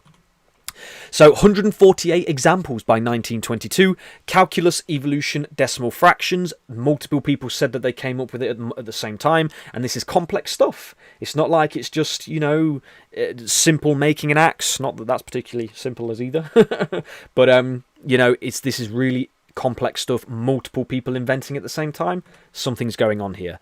The theory of oxygen, color photography, and logarithms. Sunspots, the conservation of energy. The thermometer had 6 different claims. Telescope had 9. 9 people said they invented the same thing with a telescope at the same time. Typewriter had multiple. Steamboat had 5. And there you have it, right? So multiple people saying they invented the same thing at the same time. This is known as the multiples effect. So the meditation effect and the multiples effect. The meditation effect, what we think and what we feel, is having an effect on all that is. Okay? When 7,000 people came together, there was a 72% reduction in violent crime, and that is the same. So you've got a double whammy of that one. I didn't edit that bit. Same mistakes from last week. That's how you know I'm tired. Right. Now we're moving into the next part, I believe. Yeah. So James Spottiswoode with anomalous cognition. This is all about the understanding that people were 400% more psychic when the alignment with the center of the galaxy came around during the day. So they weren't more psychic when it came to the standard earthly cycles. Excuse me. Oh, yeah. Rest in peace, Hayden. Victoria, yeah, absolutely. And Yelena, unfortunate. Yeah. It's sad. But again, we just have to trust that we're on this path to dismantle all that nonsense. All that nonsense. This synodic day is what this is. So it's the synodic day is our standard day versus the sidereal day, which is the alignment with the center of the galaxy. Okay, so as the Earth is turning, when it aligns with the center of the galaxy, there is scientific evidence that people are 400% more psychic in those usual psychic studies, which I have forgotten. So I apologize for that. And here we are. Now we're into the really interesting stuff. There's about 4 different slides on this. So now this is new content this week. We didn't cover this last week. So space, time, matter, and biological life is part of a sentient universe. The universe itself is alive. That's at 1 minute 17 on episode 4. He revisited the meditation effect. The universe is biased in favour of love and peace. That was a quote from him at 0253. The universe is biased in favour of love and peace. Isn't that a gorgeous idea? Right? The idea that you can be as dark as you want, you can be as hateful, as angry, you can try to destroy the world. But if 50 people come together in love and peace, you're outnumbered. Right? 4 million people, hatred and anger. 50 people in love and peace, you're outnumbered. I love that idea. The universe is biased to love and peace. Okay? And so, like again with the Great Global Garden, it's this idea of total peace on Earth, total restoration of every square inch of this planet. It is truly out there. Yes, it is truly, truly out there. The universe wants love to win. Absolutely, Asana. Beautifully said. Beautifully said. Yeah, Free Queen, I did see clips of that. Very unfortunate. Very unfortunate. Rest in peace to her. You know, glad that she's out of that now. Nancy, Elizabeth April gives us positive messages also. Yeah. I haven't watched too much of Elizabeth April. Don't know why. I don't know if I've been fully drawn, but yeah, okay, great. That's just a good thing. If you guys resonate with them, that's really good. He revisited the James Spottiswoode, so obviously we're 400 times more psychic when aligned with the galactic centre, but not with any other cycle on Earth. So it's just interesting. So this idea of the galactic centre, is there a place within our galaxy, within our universe, where there's that origin point, right? Is there an origin point for our universe? And does it have an effect on us on a daily basis? Sidereal time calculator. If you want to have a look at the sidereal time to find out when you're going to be 400% more psychic, you can do it with that link. So you just have to type into Google sidereal time calculator and you can find out when you should be doing your medium readings. So you can find that out for yourself. What was also interesting that he explored in episode 3 was that all carcinogens scramble light at about 300 nanometers. Now, to bring that down into simple terms, that means that cancer-causing chemicals, cancer-causing molecules, cancer-causing molecules that affect cells, they are scrambled, they are scattered, they are no longer present when you use 380 nanometers, which is UV light. Okay, so UV light at 380 nanometers, they have done those studies, they have done those tests, and it scrambles carcinogenic, cancer-causing chemicals and substances. So that's just something interesting to think about. Rosie, 400%, that's what... Yeah, it is. So probably at 3:30 in the morning, that's why I was getting so much done. Oh, dear. The pharmaceutical industry only makes money if we stay sick. That was one of David's quotes, and I agree with him wholeheartedly. This is one of the big things that we understand in our world, is that they make us sick, and then they give us the stuff to keep us sick. All right, this is important to understand. I've understood this for an extremely long time. Okay. Gullion, hi James, and to all beautiful people here, thank you so much for tuning in, Gullion. We appreciate you very much, sharing our love with you. Thank you for being here. And as always, guys, if you're willing to hit the like button, it would be I'd be very, very grateful if you did. It helps to get things out there and for other people to hear it. Katie, sound frequencies can also heal. They absolutely can. The Rife machines are supposed to be very good. I know that later on in Wisdom Teachings, David does go into the Rife technology. So, and I've heard people have had good stuff from that. I haven't explored it myself. I know my mother had mentioned it recently. You probably remember that, Mama. But we're about to get into the understandings that light is a wavelength, sound is a wavelength, vibration is a wavelength. They all have a lot in common. And isn't it interesting? If light is coming from our pineal gland, if sound is coming from our lungs or our voice box, okay, what was the other one I said? Light, sound, and vibration. And maybe that toroidal field, right, is coming from our heart. You had that oh my goodness, what was it? Psychoharmonic, should we say? Resonance with our brain, heart, and our lungs. Okay, it's interesting that those same principles are the wavelengths of sound, light, and vibration. So I'm not saying there's anything scientific there. I'm just coming into my head, and I think that's very interesting. What if the real basis for health was photonic? Now, I really love that idea, right? What if the real basis for health was photonic? What does that mean? It means, what if being healthy, what if looking after ourselves, what if being our optimum health and happiness was based upon the light that we have in our body? Now, I'm going to go into this because of the DNA. It's very fascinating, so bear with me. I know it's a little bit heavy on the kind of scientific jargon with things, but I just think it's very interesting. Is what if health, we're beings of light. You have 900 trillion cells in your body. 10% are 90 trillion. 100. Oh, I'm definitely going straight to bed because I need to recharge. I apologize, guys. You have 100 trillion cells in your body. 10% are your actual cells. The rest are bacteria and microorganisms. Of those 10%, you have 90 cells within them, so you have 900 million photonic cells in your body. Okay, so isn't it interesting that light could play a part in that? So we have to work on keeping the light in our bodies. Now, one of the things that he mentioned, let me just come out full camera here. because I'm going to give you all a really powerful little bit of personal evidence here. One of the things he mentioned is exercise, yoga, and stuff like that, right? Asana, I love it when you get loopy, yeah. Well, hopefully not too loopy. I want to keep things a-moving. Keep them a-moving. Where was I? He said about exercise. I am a massive advocate for exercise. I've been in the spirit of exercise and the gym and all of that stuff since I was about 10 years old, and I never stopped. And a massive part of my internal sensations of wholeness and completeness come from exercise. You know, so he says that exercise was, you know, helps you to get the light in your body, helps to get that light into your DNA cells. And I agree with him. I totally agree with him. That is a lot of cells. That is a lot of cells. You are a miraculous conglomeration of harmonious cells. Isn't that interesting?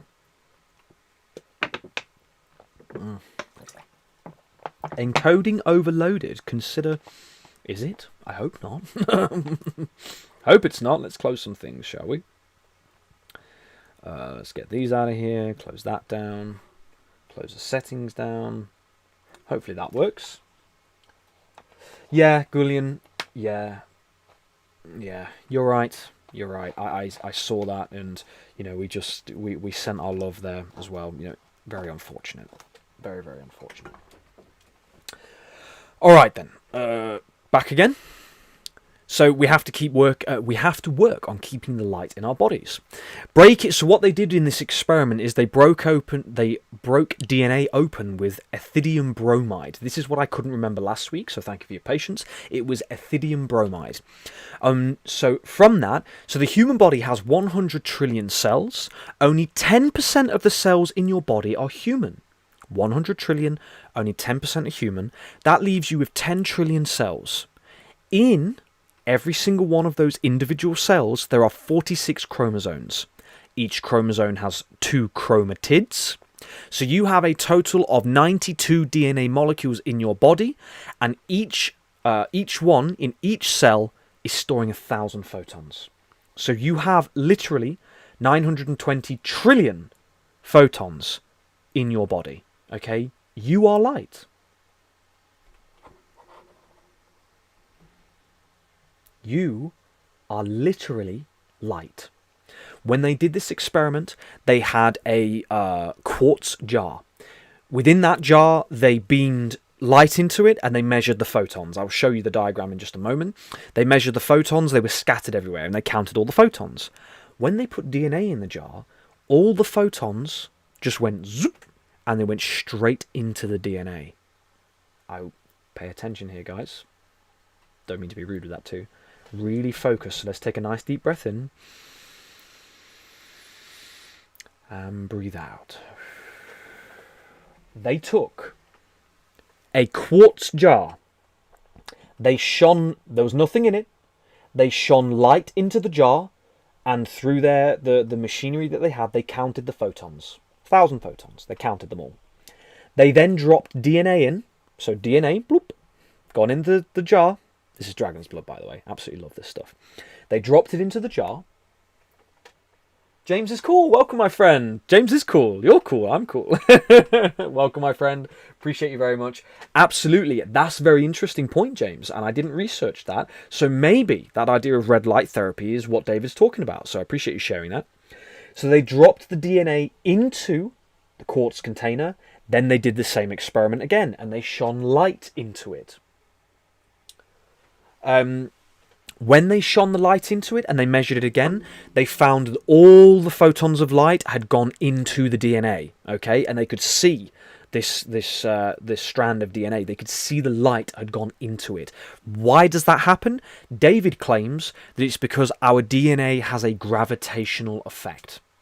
Okay, he's claiming that our DNA has a gravitational effect. That means you are pulling light into your body. You are pulling light into your cells. Your cells, your DNA, is pulling light into it. Okay? You might ask yourself the question, well, James, what does this mean? Why is this significant? Why is this an important idea? Because in this understanding that our universe is made of light, in this understanding that we are truly, truly miraculous beings, it means that you are literally a being of light and you are pulling light into yourself. So we're going to get back to this and I'll show you the experiment. So that means we have 920 trillion DNA molecules, each with 1,000 photons of light. I got it wrong. It's not 920 trillion photons of light. It's a hell of a lot more. It's more like, well, if somebody can do the maths, I'm sure that's what, 1,920 trillions is probably into the quin or septillions, something like that. Maybe one of you can Google that or type it in. 1,000 times 920 trillion. What's that number? If it'll fit on the screen. Each with 1,000 photons of light within them. That doesn't include mitochondrial DNA, which could easily double the number. That was at 9 minutes within this video. So DNA molecules display telepathy-like quality when you break down DNA and color it. So this is fascinating.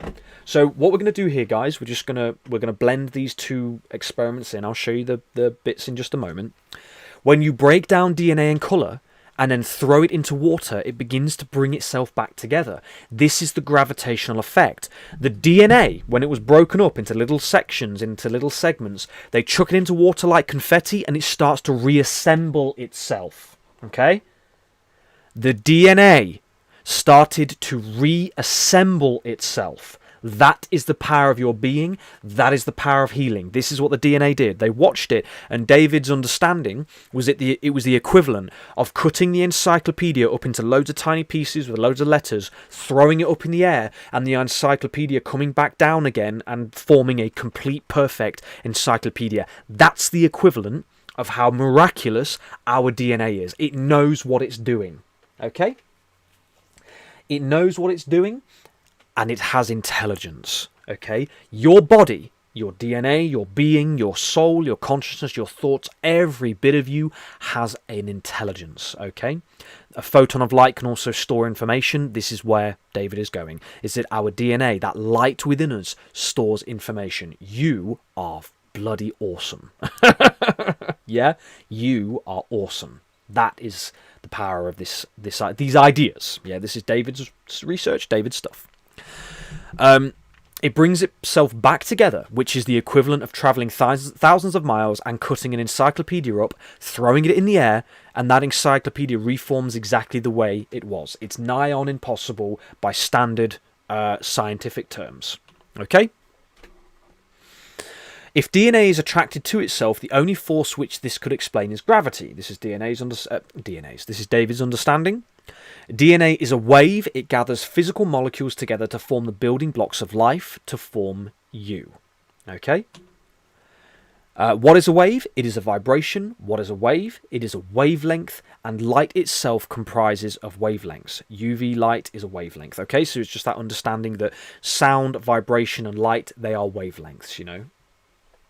Absolutely, Victorious. Now, David was saying, you know, obviously, I think that there is an element to this of the ability to tap into our true self, you know, our thoughts, our consciousness, our presence. I think maybe there is an element to that, because then you could argue, well, James, why is everybody suffering then? Well, I don't know. You know, this is just season 1. I find it truly fascinating, and he does elaborate further. So this was the experiment. You see it there. So that's the equipment that they used. On the right-hand side, you had the laser that they shone into. I can't read that very well. Collimator. They have the scattering angle, the photomultiplier tube, which is where they're measuring the photons of light. They go into here, the photo counting, and then it's inputted into the computer. This is how they were counting them. When you shoot light into a dark room, into a container of quartz, you count the little dots. When DNA is in the container, they all shoot into the form of the DNA molecule. So this is the background empty space. This is without the DNA. Okay, they're just scattered all over the place. That's with the DNA. Yeah? Does this mean farts contain light? Prince Royal. Yes, that is what it means. So whenever you're tooting, you're certainly scooting. That was terrible, but anyway. Yes, that means that you're divine. Your farts are divine. Yes, they are. Oh dear, I appreciate that because you're giving me just a moment there in silence to take a little drink.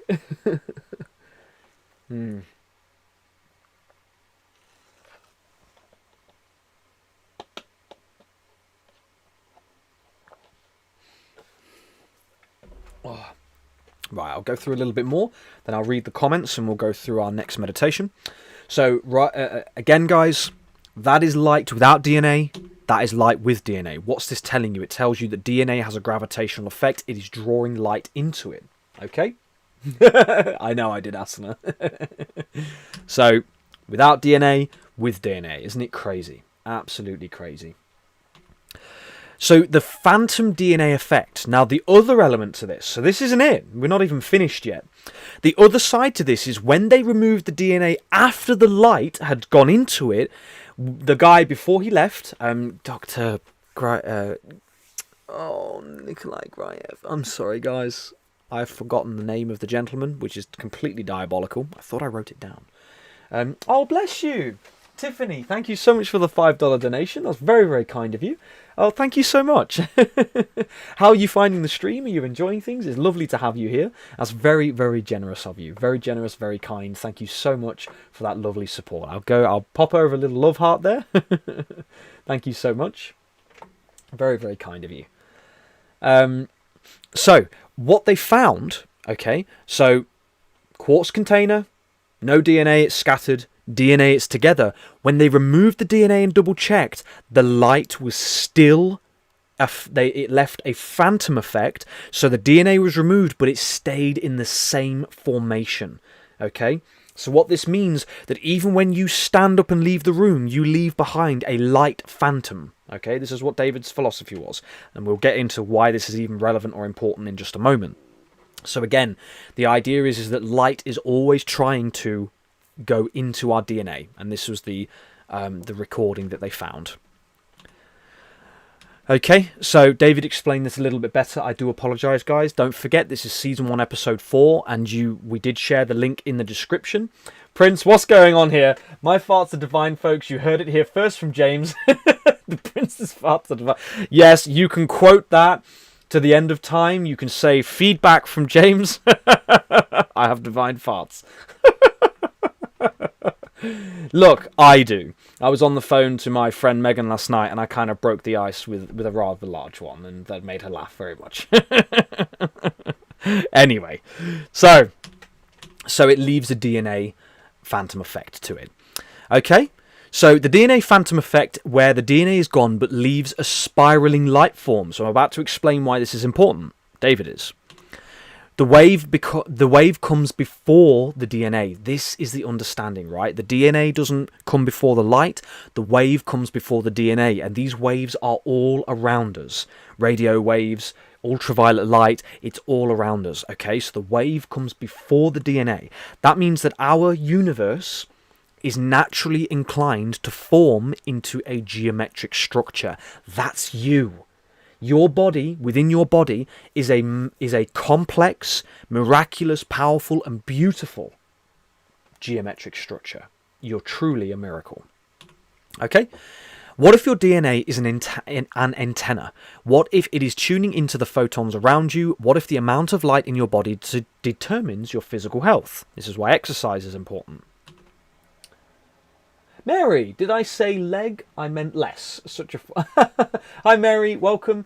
Yes, like drawing water. What can be drawn or pulled? Old age joke. Push, deflect.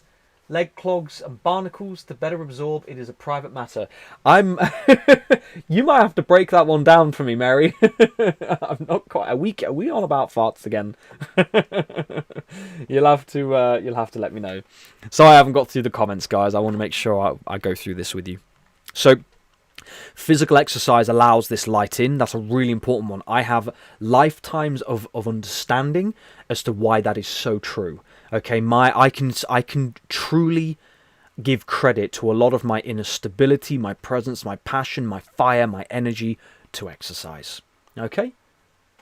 Tiffany, this explains why I see light coming towards me all the time. Very interesting. Yes, it does. So if you do have that, excuse me, if you have that Claire,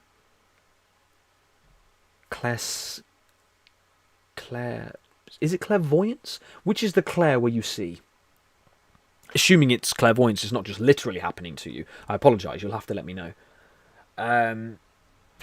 Like a broken bone, sensing the rain coming, or snow or heat wave. I love to break dance. Me too. James, I feel like we are back in school. It's very funny. I love it. We are certainly bringing. I'm the science teacher. David is. I'm doing David's science teaching, and we're having a meltdown in the classroom, going on about farts. Hold on, what's Deborah said now? Where are we? Where's Deborah said? Lol, Prince Roy, my brother's farts aren't royal like yours. I bow to your farts. My goodness, what is happening? Oh dear. Oh, love it, guys. Got a bit of laughing, can't beat it. And so one of the most profound things that David said is that what this means is that the light emanating into our DNA and then leaving a phantom footprint means that there is an energetic structure in gravity. Okay, so gravity is a lot more profound than we realize. Okay, so what they would do then, these two scientists, they would blast the phantom with nitrogen gas, which would scatter the photons. So remember, the light goes to the DNA is removed, there's a phantom.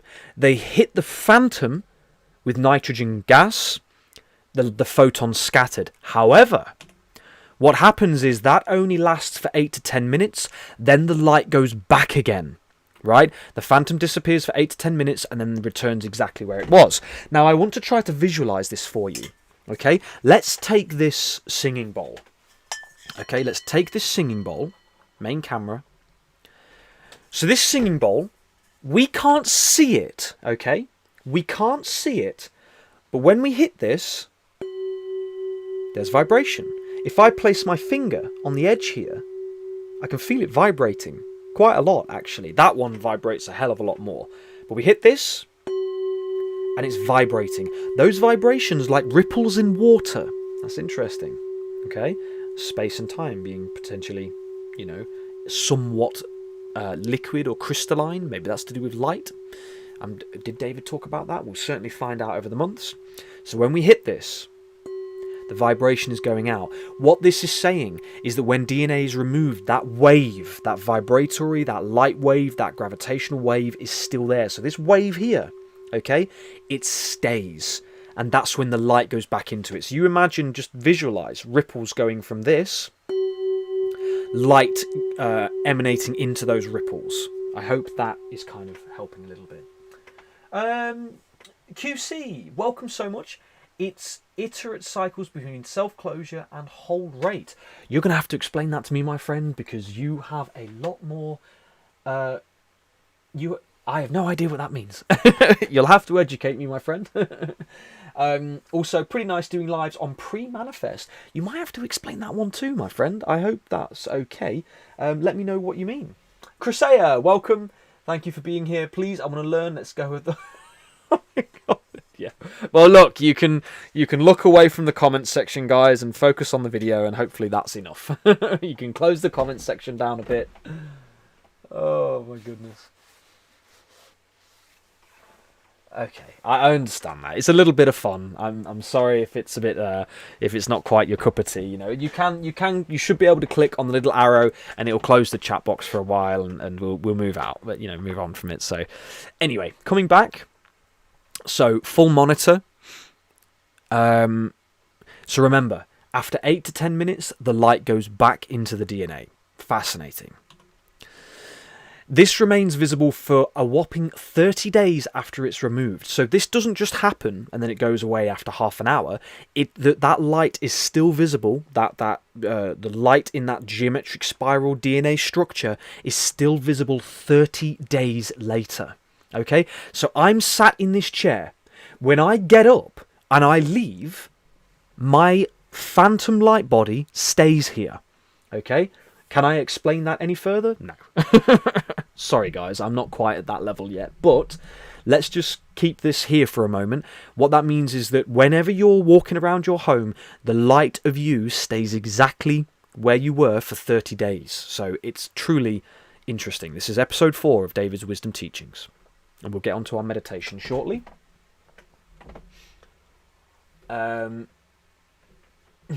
Clairvoyance. Thank you, Deborah. I appreciate that very much. Yeah, thank you for confirming that. So that means that the 900 trillion cells where we have, which are holding light, leave a DNA phantom behind. Okay? No worries, Crisea. So that means that 900 trillion cells leave a phantom behind. It's a fascinating concept. All right?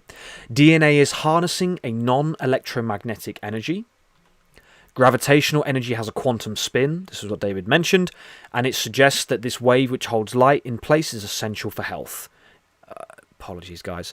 Yeah, look, listen. I do apologise. 3-4 hours. I tried to get this done as quick as possible. There's a few mistakes. I'll try to clean them up. But yeah, the idea is that your photons within you, they are, compared to the Planck's constant, they are the size of planets. And that means that all the information to make you as a human being is truly, truly crazy. Myra, I've no idea. I obviously understand the toroidal field being a geomagnetic structure, or an electromagnetic structure as well. So, interesting. Very interesting. I believe so. I certainly believe so. Absolutely.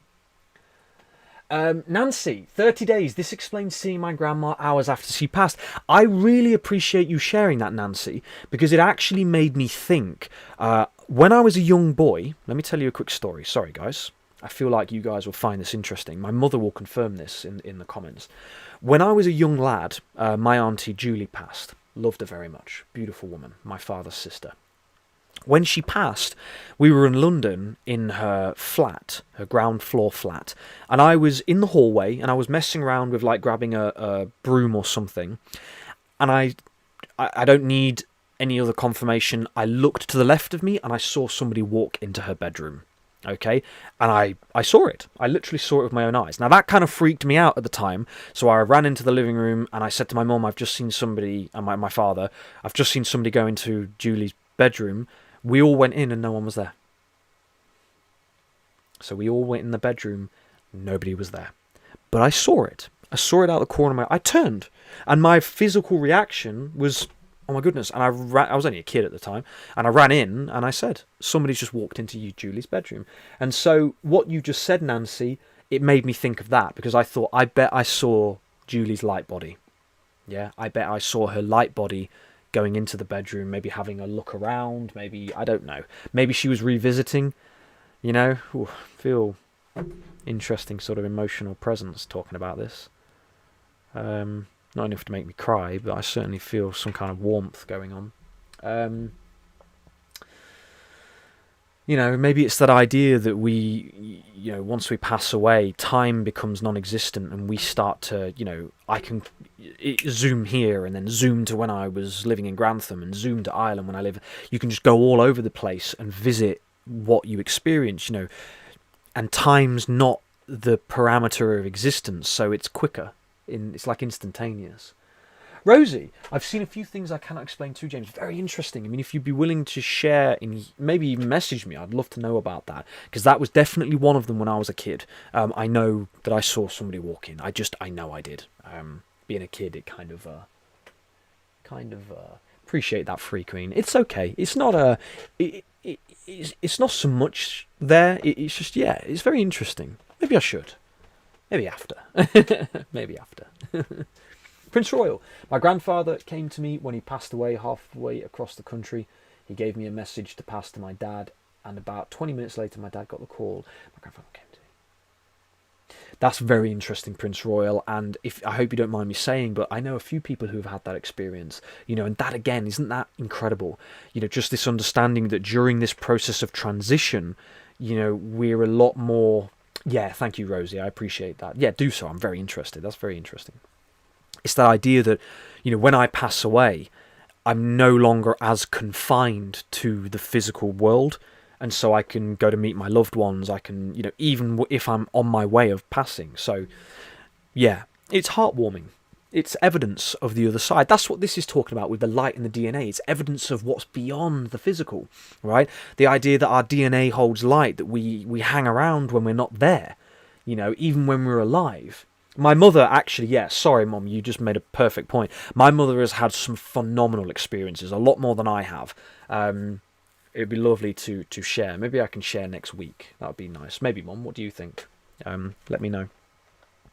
All right, guys, back to it, because we're well late for our meditation. Maybe we do 2 in 1 like usual. So this here, one of the things that David mentioned was human embryogenesis. Now, this is fascinating. So for the ladies who are watching, Zoichka, welcome. Appreciate you being here. For the ladies who are watching, this is going to give you a little bit of an insight, if you don't know, of how absolutely incredible and miraculous you are as a human being. So if you take a human zygote, which is a baby that's barely forming, just a few cells. If you take a human zygote out of a woman's womb and put it into a test tube, it will grow no more than 80 cells before it moves into stasis. Okay? It needs the mother's womb for the information on how to turn into a baby. That information comes from this wave. This is what David's understanding is. So this wave is what creates the information to create life. Okay? So that relationship with you and your child is literally impeccably important, because without that relationship, if you're not involved, you know, they can try all the transhumanism stuff all they like, you know, this idea of machines and humans becoming one, you know, having chips and metal in your body, whatever, that idea disappears. Okay, because what is organic, what is natural, what is the way, that's the miracle of life. Okay, that's the miracle of life.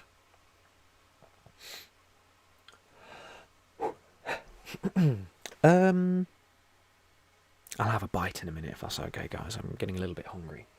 What's the time? 1:50? Okay.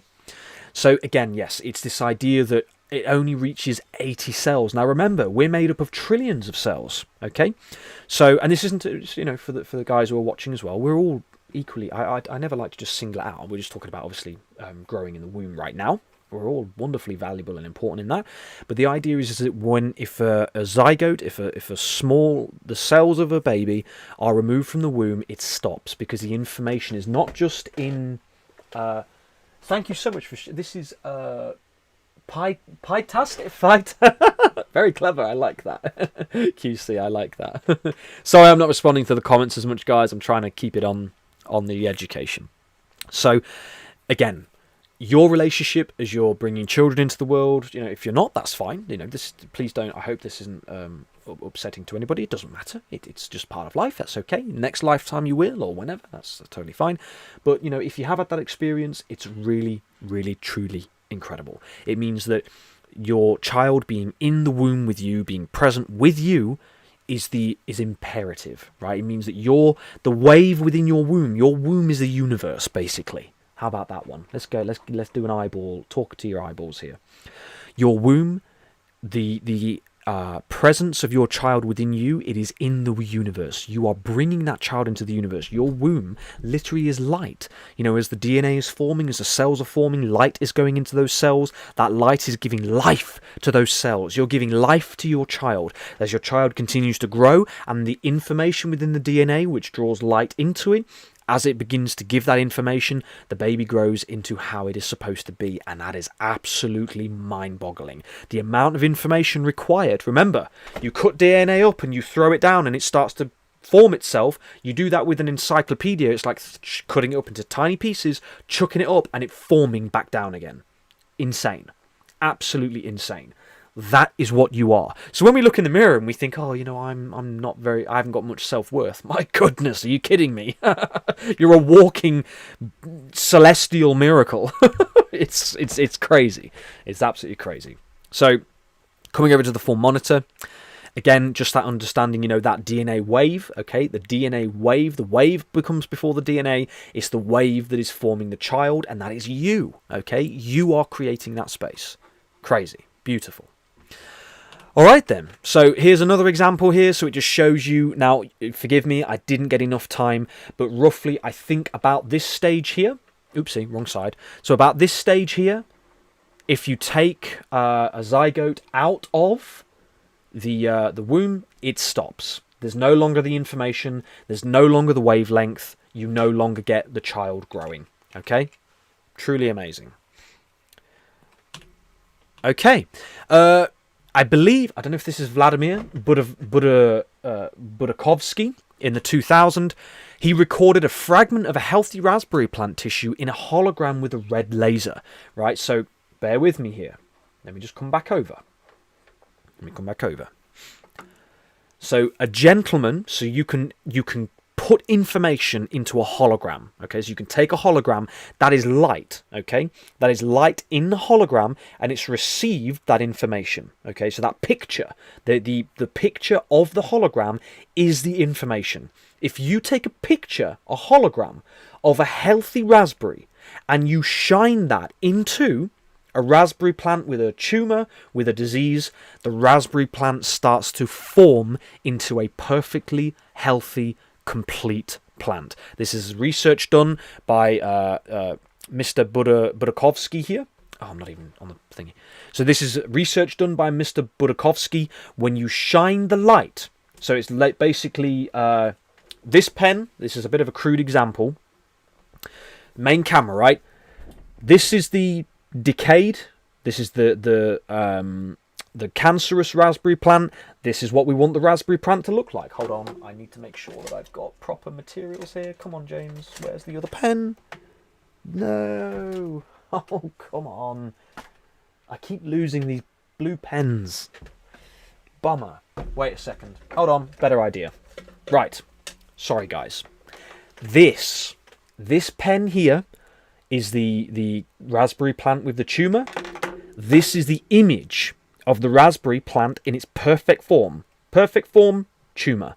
When they shine the light onto the raspberry plant, it reforms into a perfect raspberry plant. Does that kind of work? I feel like that kind of works. Does that, you get that? Did you hear what I'm saying? So, tumorous, healthy, you shine it in, you get the healthy. Right, this is the idea. The information is also the information. It's also in light. So that whole light going into the DNA, your DNA is the building blocks of light. When you shine that light into a form, it heals it. All right. What does this mean for modern application? Why on earth are we not talking about it? That's exactly David's question. So this was what? When was the first wisdom teachings? 2014? I don't know when the first one was, but this is exactly what he said. It's in the mainstream, nobody's talking about it. Why? I don't know, but it's fascinating. Please let me know in the comments, guys. Was that clear? How do you feel? Again, sorry, I will get to the comments soon. This is probably the first time I haven't got to the comments as much as usual. But, yeah. What did Mama say? His dad says he came out like Superman. Great. Yeah, apparently I came out arms first, ready. I'm like, come on, it's time to heal the world. No, I played video games for a very long time. I wasn't particularly... QC, I really appreciate your comments. They're very interesting, my friends. I feel like you have a lot of interesting knowledge, and a little bit's going over my head, but nevertheless, I really appreciate you sharing, and hopefully afterwards, if you message me, I would love to know more. Coherence, resonance... Really love what you're saying. 8 trillion miracles, absolutely. What's a miracle is the quantity of universes needed to be made to generate Earth. Fascinating. Yeah, amazing. Echo chamber rules. Curious. I'm not sure about that one. So yeah, let me know. But I love what you're saying. Thank you so much for engaging and commenting. Appreciate it very much. And Katie says medbeds. Yeah, it's interesting. I heard about that for a really, really long time. I look forward to the results, if they're coming out, what's going on with them, no idea. Oh, Leilu. Well, maybe. Appreciate that. I have to admit, though, the Superman films, I really do like them. They're very good films, especially the ones with Henry Cavill. Anyway, coming back.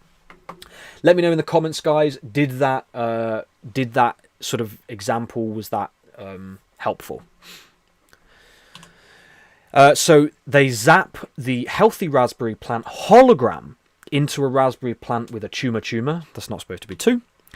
If you shine this laser into the callus of a sick raspberry plant, it develops into a healthy one. Okay? So it becomes a healthy raspberry plant. So this is all that understanding of we can heal thyself.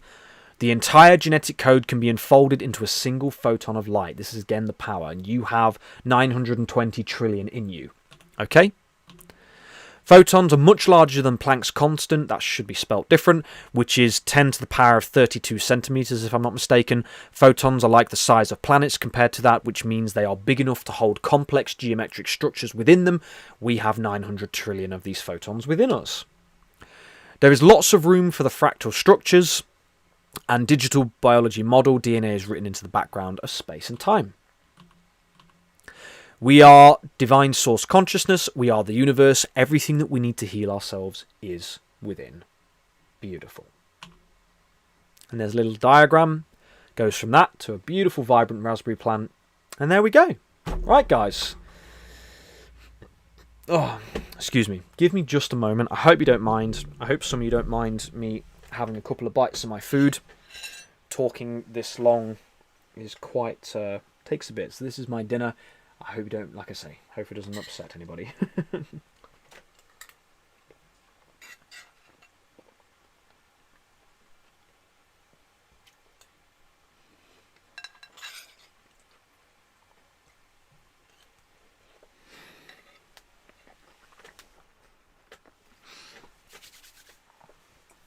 That's better.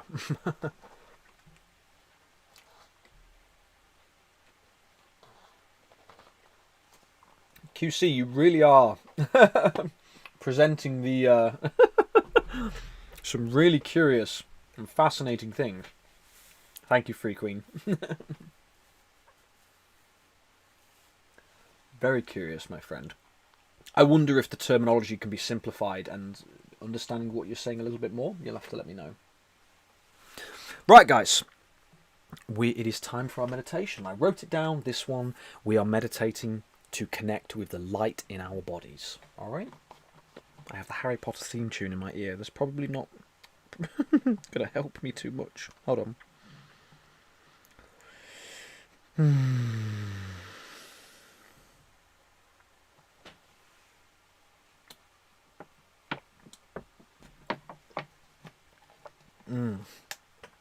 Native American flute music, perfect. That's exactly what we want. Alright then, take a nice deep breath in, guys. And breathe out.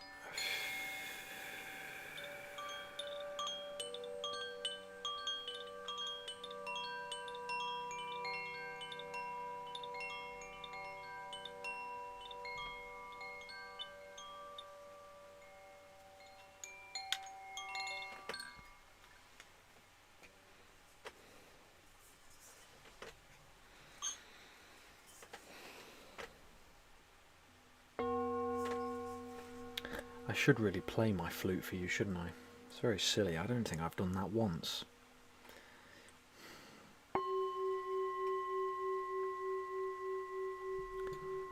Okay, guys. Get yourself nice and relaxed. Take another deep breath in. And as you breathe out, just relax. So we are going to do 2 of our meditations this time, because we're almost at our 3rd one. So we will do the light within our bodies, and then our Native American I am with you prayer.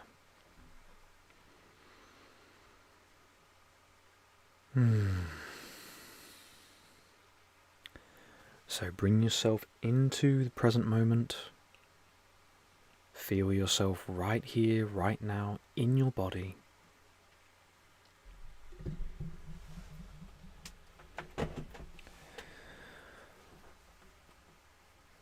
To begin with, I would like to remind you of David's beautiful idea that the universe is biased towards love. How else can we know this? I believe that we can know this by looking at the unconditional love of nature. The fact that the earth, however it's constructed, has relatively the perfect temperature, the perfect atmosphere. The fruits are juicy and tasty. The berries are diverse and rich. You can eat the leaves, the flowers, the shoots, the roots, the nuts and the mushrooms. Our entire world, our entire ecosystem is the Garden of Eden, trying desperately to love us, to provide for us, and to give to us. What better example of unconditional love could we have?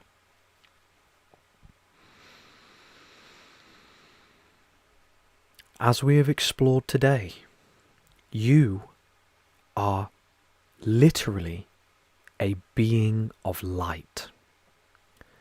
Every cell of your body is drawing light into itself.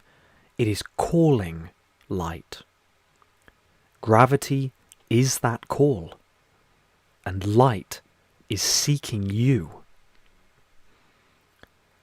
That light is love. That light is the sun. That warmth. That light is seeking you.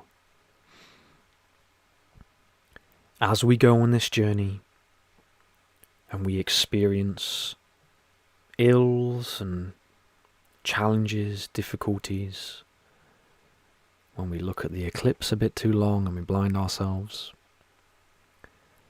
we embark on a journey of discovery, of discovering that we can heal ourselves by welcoming that light into our body through exercise, through meditation, through presence, through intention.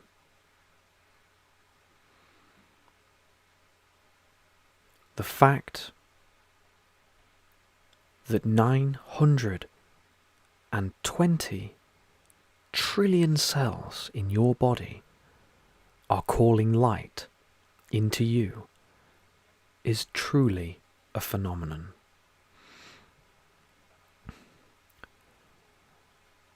There is recently that example of the light that emanates from the fertilization of an egg. When a man and woman make love, and when the egg is fertilized, it emanates a flash of light. A literal example of all that we're talking about. This is that beauty. This is that power. The knowledge of what we truly are and what we're truly capable of. As people like Buddha and Yeshua, Mary Magdalene, Arthur, Guinevere, men and women of considerable appreciation. Yeshua known as the Son of God, or the solar logos, the light and sound. Whatever we believe, it's a curious story. The solar logos, the lion, king of Judah. Lions are symbolic of the sun, of light. Perhaps this cultural and religious phenomenon of the second coming or the awakening is that light. The recognition that within ourselves we can manipulate, move, encourage light with our thoughts. If our cells are made of light, if our DNA is attracting light, then what are our fourth density thoughts doing to our body? And as we start to go through this time on earth, and we expand more and more, we restore our world, our forest gardens, we become at peace, we eat healthy food, drink clean water, breathe fresh air. We dance, we sing, we love one another, we find greater peace. As we do this, maybe we activate our light more and more, and not just philosophically, metaphorically, but scientifically. Scientifically, we activate the light within us. We can heal ourselves. We can change any misalignments. Maybe this is that shift. And maybe the peace, abundance, and relaxation of the Great Global Garden will help to facilitate this. Ooh. Ooh. As we raise children in the Great Global Garden, in the domains, in the 2.5 acres, as they grow up to be full, complete individuals with no trauma, no pain, no suffering. And we should all give ourselves a lot of love for what we've alchemized and transmuted. As they come into the world and expand, maybe they show us the way.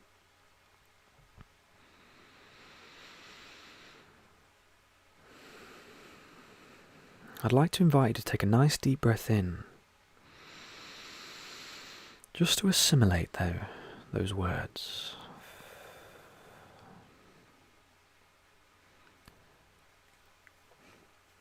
And now, with your permission, I would like to go through our I Am With You prayer, just to close off Meditation 2 and Meditation 3. So, Great Spirit, we are with you, we are present, and we are here. We give thanks to the people of plant and stone, to the people who stand where their roots have now grown. We give thanks to those who crawl and who creep, to those with fins who swim in the deep. We give thanks to Great Eagle and those with wings, whose wisdom and truth Father Sky brings. We give thanks to the chiefs of fire and air, of water and Mother Earth, whose healing we bear. Grandfather Sun and Grandmother Moon, you are the light and we are the tune. Medicine walks reveal what you give. The language of love is the reason we live. Whirling rainbow brings a promise of peace, of uniting all nations, all peoples, and all creeds. From our hearts to our roots to our crowns above, may we learn all our lessons and be open to love. We give thanks to the directions on the sacred wheel, whose guidance speaks on the winds that heal. We stand for all that is right and true, so that your loving light may shine on through. The presence of light, or Christ, resides in our hearts. May we forgive all those who miss their mark, as well as ourselves when we stumble and fall, and fail to uphold the highest of all. Last paragraph. We walk this path in service to others, for nature, children, our sisters and brothers. Our minds are quiet and our hearts revealed. The earth is restored and your children are healed. Denacho Wio, Great Spirit, it is said and it is good. And Namaste and Amen. Alright, guys, take a nice deep breath in. And as you breathe out, just relax.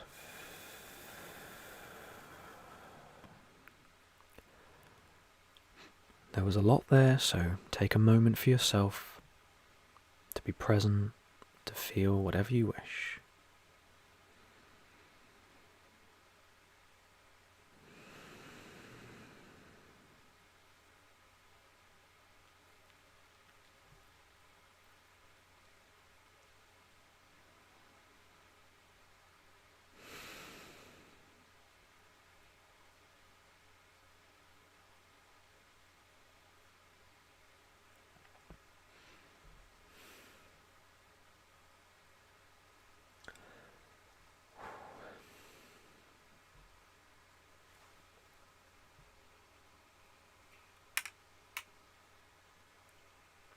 Alright guys, welcome back.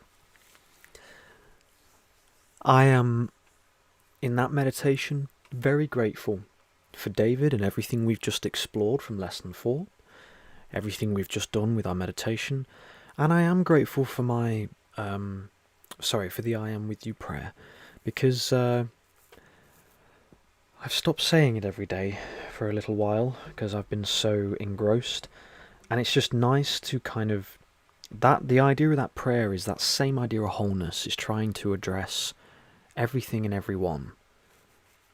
I suppose the star beings should be in it, shouldn't it? But yeah, it's I'm certainly grateful that it just centers me back again. Katie, I've heard that children born in this day have different DNA than older people. Interesting. Who knows for sure? I do believe in every person's ability to fully and utterly change themselves in positive ways, in any way, shape or form. Whether it's DNA, healing, anything. I believe anybody who's here has that ability. James, thoughts on sharing your workout routine? Prince Royal, you have brought forward one of my greatest passions on planet Earth. I am happy to share that routine with any soul on planet Earth. I absolutely love my the routine that I've cultivated. I have a full stretching routine. I have a full Y3T and physical training routine. I do have it in a document. I can share it maybe next week. I can bring it forward, but I'm happy to share that with anybody because it changes my life. You know, it's like I cannot go very long without training. You know, not because of any other reason, that it just feels good. You know, it's like if I don't do it, you get stiff. When you do it, you're flowy, you're strong. It's a different feeling. It's a different sensation. And I've been in both worlds because when I was on the farms, I stopped training as much, and it's palpable, the effect, and it isn't good for me at least. So I suggest that everybody certainly looks into it. Great popcorn. Your prayer is beautiful. QC, absolutely, yep. Being with the trees is very powerful. Prince Royal, I'll definitely look at sharing that next week for sure. Asana, it's inevitable that the young ones have been affected by the times we're in. It is indeed, and that's why it's so important what we do. Mummy Malins, and so it is. Amen. Love that, Mum. Love you lots. Let's have a look here. They're on. Yeah, interesting, Yelena. Yep. Appreciate that again, QC. Very kind of you. Katie, the bark and the sap also. Yeah, lovely. That's a good point. Yeah, that's a nice one. That's a nice one. I like that. Yeah. Rosie says, definitely need to see you play the flute. Absolutely. I really should. It's completely ridiculous. It's literally there. I've got two. This is one that I've had for a long time, and the other one's just behind it. So that's where my flutes are. And you can see why I have the blanket. I nailed hooks. I did screw hooks into the wood, so I'm hanging all sorts of stuff behind there. Oh dear. Prince Royal, Koshi wind chimes. Yeah, absolutely. I love the Koshi wind chimes. Oh, I love that, Deborah. That's really nice to hear. And Asana, our beautiful James wrote that beautiful poem, and we are. Oh, that's really kind of you. I appreciate that so much, guys. Yeah, I love sharing it with you. I really do. Daphne, welcome. Oh my God, I got a little bit of time left. I truly hope everyone. Oh, thank you so much for tuning in. Appreciate you very much. I know you're busy and doing wonderful things, so there's no worries at all. reality seemed to have an introspection. Curious. Well, I'll have to research into that, my friend. It's quite interesting what you're saying. Gail, yesterday evening a movement detector went off. I checked it and it was a deer resting in my sweet asylum flower bed. That's incredible.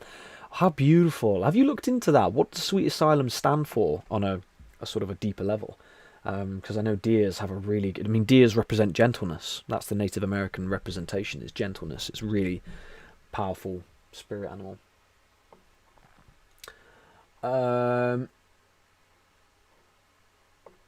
Beautiful, guys. Right, okay then. Shall we get into a little bit of heritage crafts? I'm so sorry that it isn't more than what it would have been. I've only managed to get maybe 3 or 4 in. But next week we'll probably expand on it further. You know, I felt it was really important to go through the stuff with David. I feel like it was really powerful. So yeah. Asana, deer medicine is also incredible. It is indeed, absolutely.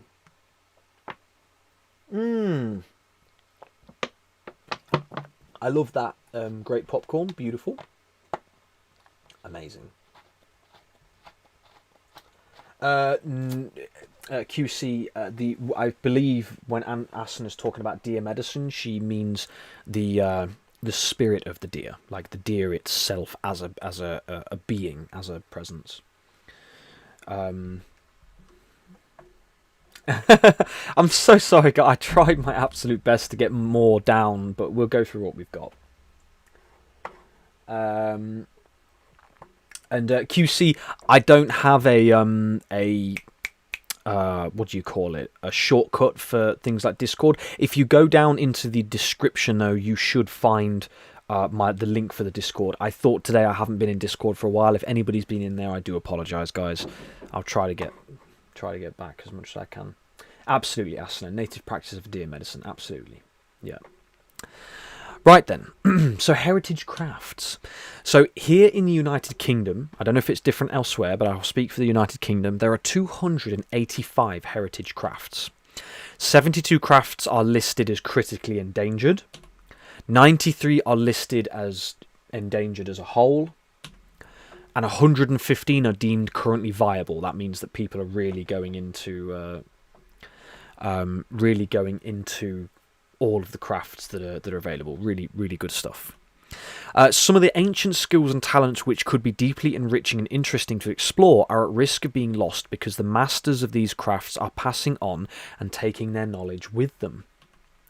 Now imagine the beauty of giving children the opportunity to explore crafts, which in and of themselves have amazing skill sets and elements of personal growth like patience, determination, imagination, gift-giving, love, etc. Because I was thinking about this, you know, it's interesting that when I think about the things that I treasure, like my poncho, like I don't know how that was made, and it's a big shame. I wish I did know how it was made, but that's an item that I treasure, you know. And there are lots of little knickknacks that people treasure. Like I won't try to grab it now, but my wooden box, I treasure that box because it's, you know, it's a way of me holding all my stuff. So, like, there are ways of expressing love and exchanging that I'm not saying will always be the case, but there are crafts that we could do, whether it's bow making or box making, or, you know, one of the really interesting ones here is a broom making craft, which is very fascinating. You know, very, very fascinating. So with 285 crafts available, you know, we could explore. You know, this is a way for people to really tap into their things that would really fulfill them. You know, look, maybe doing online marketing and building websites really truly fulfills a person. I'm not here to be rude and suggest otherwise. However, I'm sure that maybe somebody learning how to craft with wood or make arrows or, you know, build armor just for the sake of it. I mean, who wouldn't want a knight's breastplate? I would. So it's like, just what is possible when money isn't in the equation, because that's why these are endangered. So that's why a lot of these are endangered, because people are not doing them anymore. They can't make money, and so they're not doing it, you know, so we're losing them. So the first one, which is really, I find fascinating, is arrowsmithing. So these ones are more of the critically endangered crafts. Okay, so arrowsmithing is one of those ones. So this is practiced in the United Kingdom. The craft of arrowsmithing began long before metal, being worked with flint, obsidian, and bone.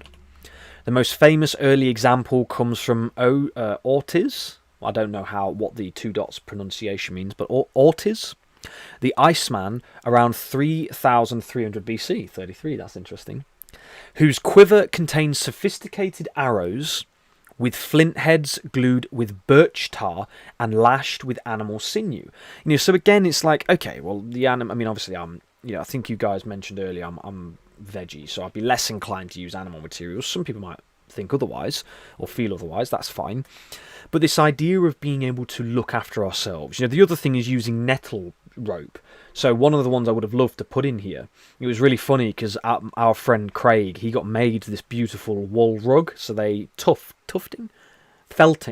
They felted a wool rug for him, and he said it was really funny. He said that the thing he was mainly fascinated is they use nettle fibers as a rope. Okay, so bear with me here, guys. They used nettle fibers, so you guys might not know about this. So stinging nettle fibers, they used them as rope, and it's proper rope. It's proper rope. You can lash things together, tie things up. It's proper string. It's proper rope. It's really good. And he said he loved it, and I love that. Because stinging nettles are very prolific in certain areas of the UK, so you're never going to run out of stinging nettles. I know another gentleman had made a stinging nettle T-shirt, which you might think, oh, that must be itchy. It was like silk. It was beautiful. It was like cotton. It was a beautiful T-shirt. That's a video on YouTube that you guys should definitely try to watch.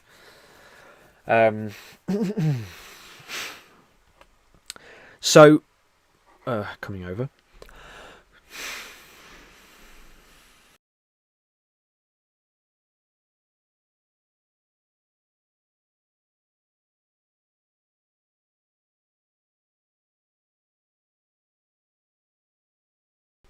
Thank you, Rosie. You said it a lot better than I did. Cordage. But perfectly said. Yeah, nettle is a brilliant way to make cordage, and I love that. Again, it's about consistently reinforcing this self-reliance. The more self-reliant we are, the more that, we can be able to look after ourselves, the better. So this one here with the arrowsmithing was just quite interesting to me. Because again, you might say, James, well, why would you use it if you're not hunting or going to war? And you're absolutely right. I mean, just having a bow and arrow and target practice would probably be quite fun. So at this time, the maker had to be a master of various materials, including stone, wood, and also chemistry. As the Bronze and Iron Ages took hold, the craft shifted to the forge. Now, just remember the link for this is up above. If you would like to research this yourself, please do go and have a look. Nettle is outstandingly healing. I've been looking for nettle seeds for the past 2 weeks, and because I live in the mountains, it's really hard to find them. But I'm going to hopefully find a place where I can just find nettle seeds, because they get really green, really plump, and they are amazing to sprinkle over pastas and things. They're so good and full of nutrition. Really good stuff. So as the Bronze and Iron Ages took hold, the craft shifted to the forge. Okay, so it was less about breaking the flint heads, so using that old craft of breaking flint heads. It was more about smelting the metal. Okay. By the medieval period, as warfare advanced in Europe, demand for arrows reached industrial scales. By the 14th century, the craft split into two professions: the fletcher, who prepared the wooden shafts, and fletching, the feathers, and the arrowsmith, who specialised in the forging of metalheads. Arrowsmithing became key as armour technology improved, leading to the development of heads for specific tactical needs, such as bodkins, broadheads, and barrelled shafts. So short, heavy, square-section spikes designed to punch through chainmail. Sorry, this isn't particularly love and light. This is a bit more gruesome. Broadheads, large, barbed blades used for hunting or against unarmoured horses. And then a pinnacle, barreled shafts, a pinnacle of pre-industrial design where the shaft was made thicker. So, okay, I apologise, I went into this. I mean, I find this really interesting, so maybe one of you does as well. It's a bit more barbaric than making baskets.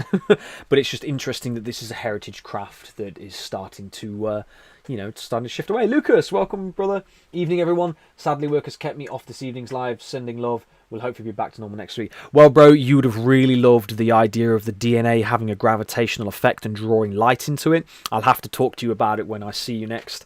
But yeah, it was really interesting, my friend. It's all about the idea that DNA actually has a gravitational force and it pulls light into it. So I'll tell you about that another time. Oh no, I missed this one. Right, the next one is besom broom making. This one's a little bit gentler. So, area that this is practiced is in the UK and Hampshire. Maybe it is around the world as well, I'm not sure. Traditionally, besom brooms are made from the twiggy growth of the birch tree, and the craft was particularly strong in areas where birch coppices abounded. In other parts of the country, such as North Wales and Yorkshire, birch was frequently substituted by heather.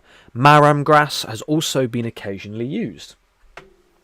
Today, there are fewer than 5 craftspeople in the UK who make brooms on a commercial basis, combining the work with other coppiced products. So, again, you just imagine if you were able to make that sort of contraption that this lady is sat on over here, and you bundle the twigs together, you could make your own brooms. It means that you're not using brooms with plastic fibres, you know, and I'm sure there's a certain knack to this broom making, and you can, if you've got your own birch trees, you can make your own brooms. I mean, I can't imagine it would take a long time. I might be rude with that.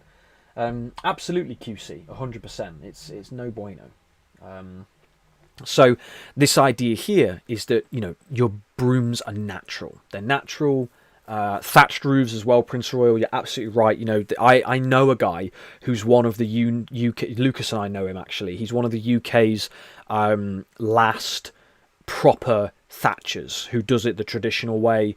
He goes around and he's been looking for apprentices to pass on his knowledge. You know, he did have 2. I don't know whether they're still with him though, so I'm not sure if they're still with him. Ohio has lots of flint arrowheads in the mounds. Very interesting. Very interesting.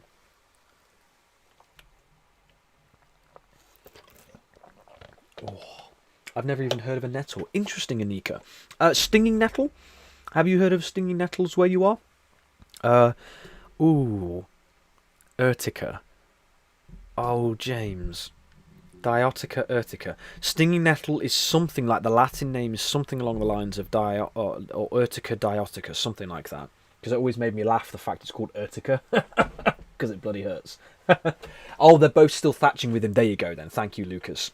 So that gentleman who's doing the thatching, his 2 apprentices are still with him, which is amazing. I mean, that's at least like, what, 3 years later? 4 years later? Something like that? 5 maybe. Good for them. I really respect that. Whoopsie, I've got to do this one too.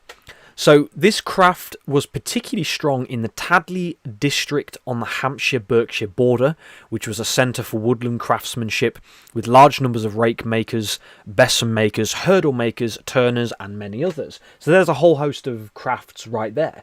You know, just different ways of being able to use nature, which will degrade, and you can make it again and again and again and again, and there's no limit to it. You know, you can probably strap up the brooms with nettle cordage. You know, it's just, this is the beauty of being able to look after ourselves, you know. The market for brooms is said to have grown rapidly after the Black Death in London, when laws changed to stop people disposing of human waste in the street, and people had to clean the streets in front of their accommodation. Tadley and other heathland areas were close enough to London to be able to send carts loaded with brooms to London for sale. In 1953, there were still at least 10 broom squires working in the area, although this had fallen to 2 by 1965. So only 13 years later, they dropped by 8 people. So very interesting. Very interesting. Sorry guys, I'm starting to waver just a little bit. That late night's starting to kick in a bit now. Bear with me.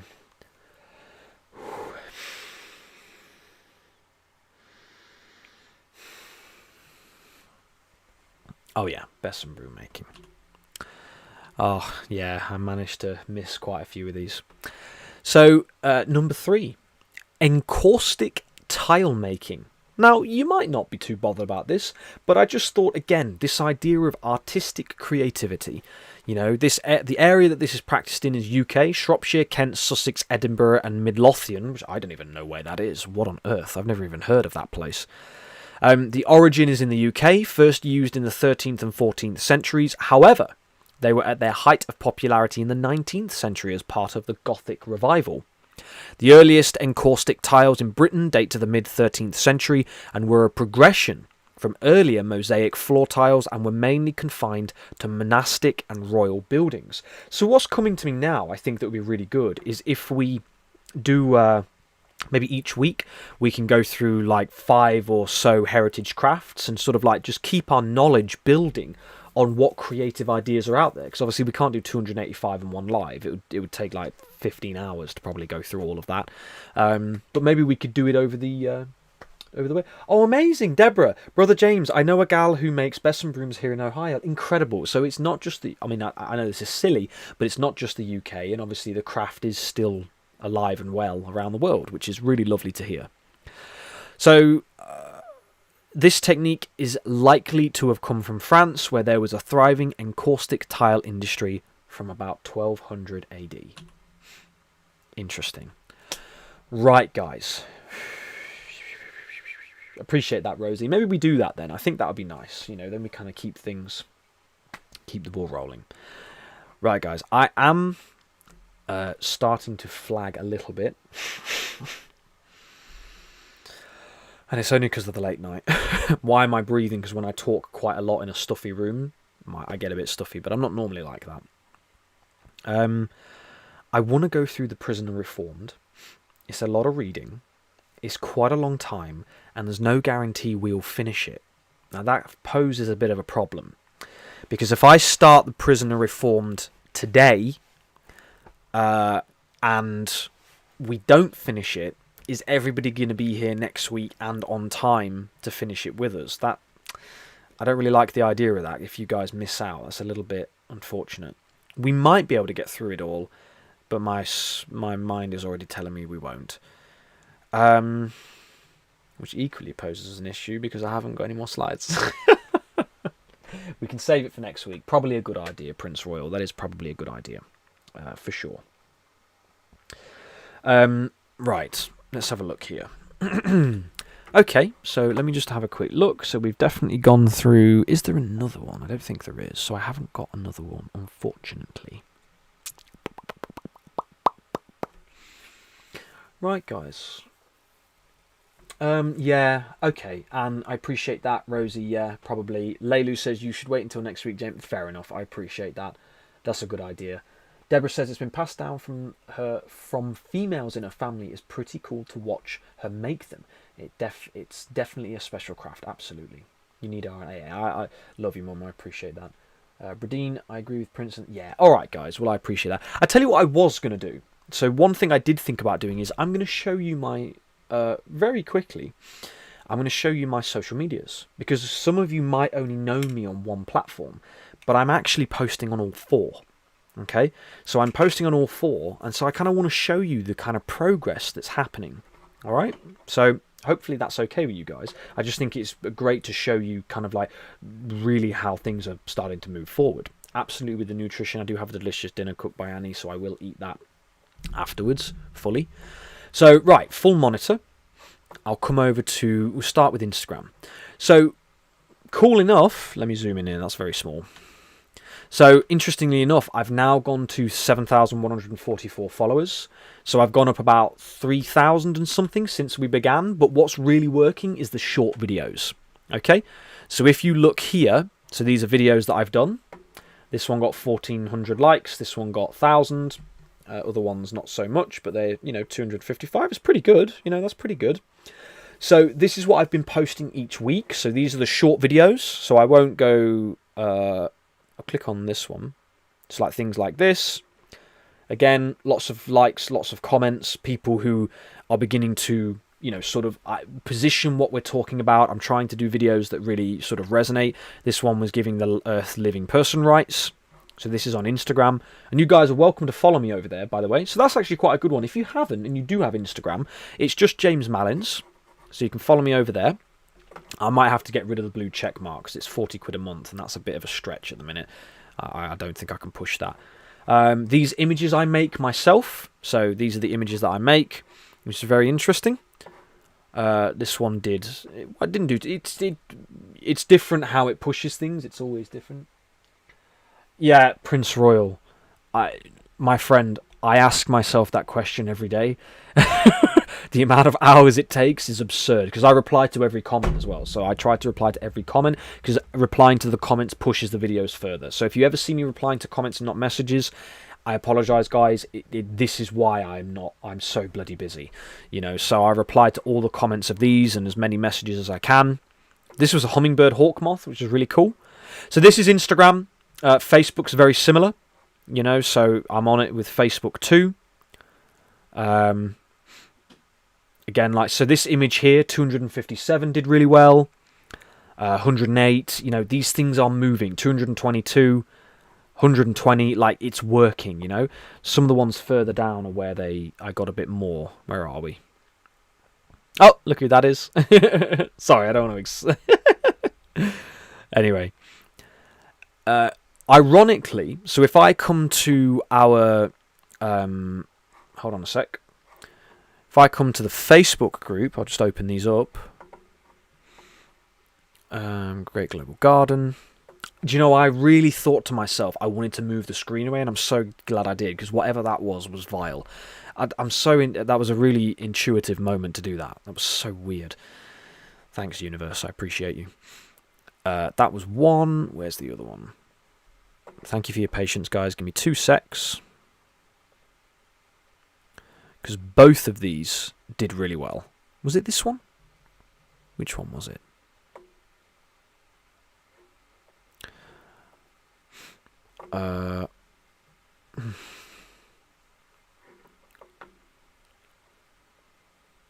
So definitely that one. Definitely that one. Oh wait, what? Oh no, same one. Whoopsie. Sorry, guys. 2 seconds, 2 seconds, 2 seconds. 266. Okay, so here, when I come across... so this is in our Facebook group, which Daphne's very lovingly been supporting us in, and very, very kindly been supporting us in. What's that say?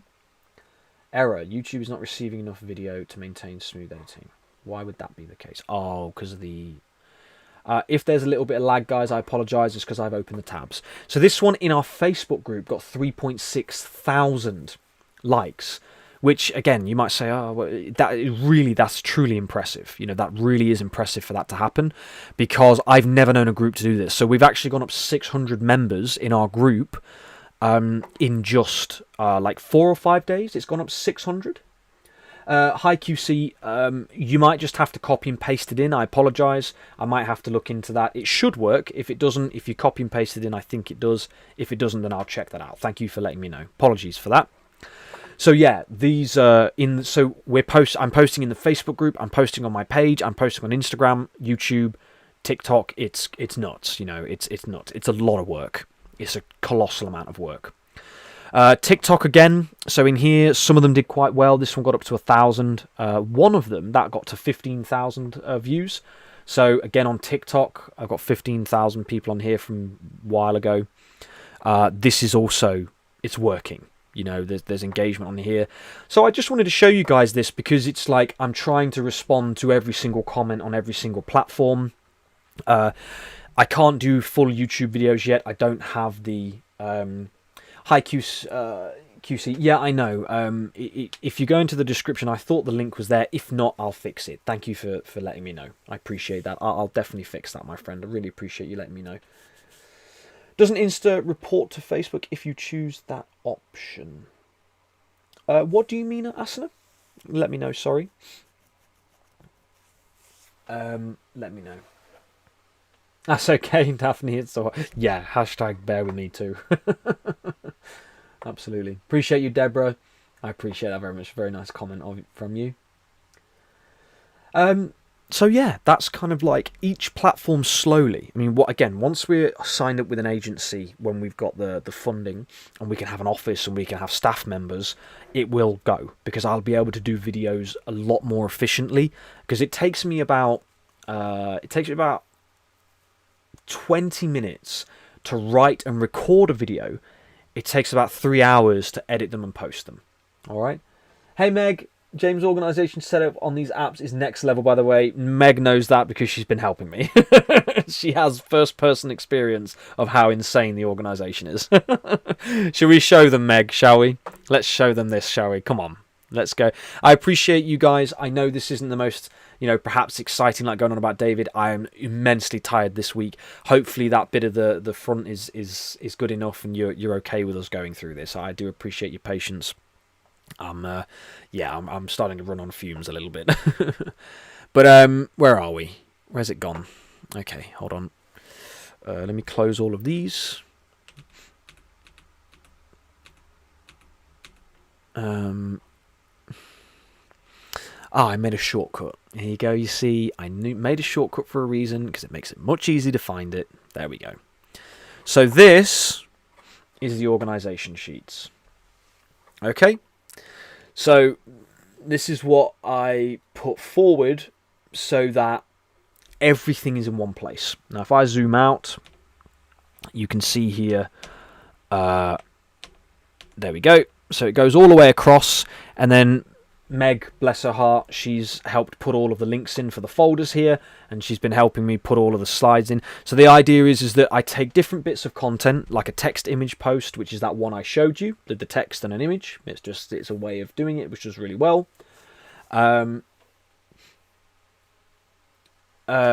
Certainly not doing that QC. I'm just going with what works. No, I'm not. Yeah, but you've got to. I hear what you're saying, but at the same time, I want it to be entertaining. There is that very loving relationship that we all have as a community. So I do appreciate that was very much you're thinking about me, considering me. That's very kind of you. But at the same time, like people.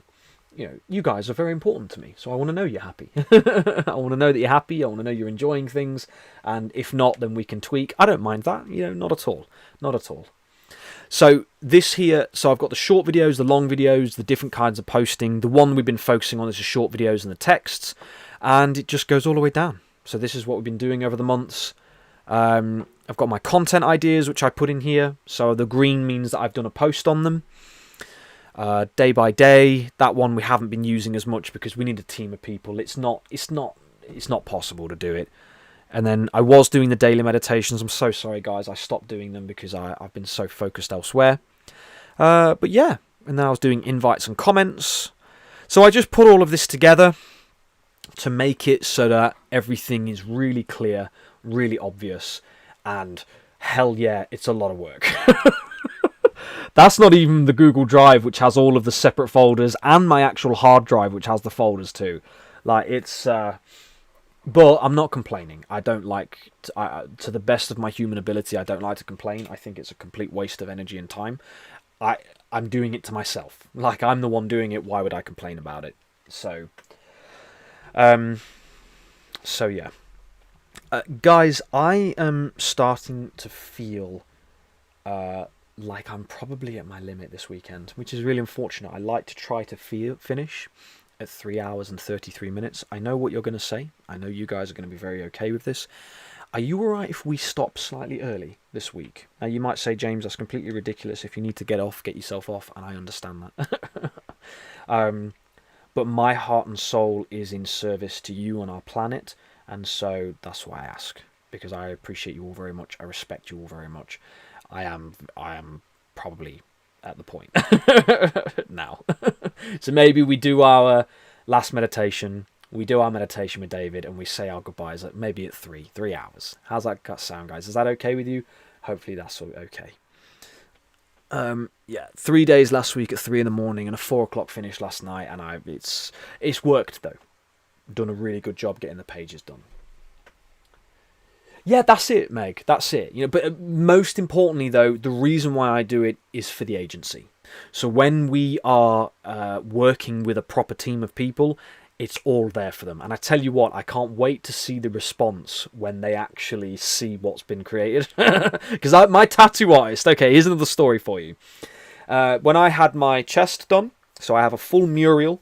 I won't expose myself properly, but I have a full mural from my chest down my belly. I went into my tattoo artist. He had not only every image, but I'd measured where it was on my body. I measured the centimeters. the diameters.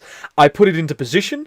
I sent him every image and the layout, and I photoshopped it. And he said to me, he literally turned around, he's like, man, you're the best client I've ever had in my entire life. Like, you just gave me, he said to me, he said, you just made my life so easy. And I said to him, I'm like, look, man, like, it is a selfish thing, though. I want you to get on with doing it as much as you possibly can. I want as much tattoo done in as quick a time as possible. So he's a really amazing guy. I love him. He's from Birmingham, a phenomenal artist.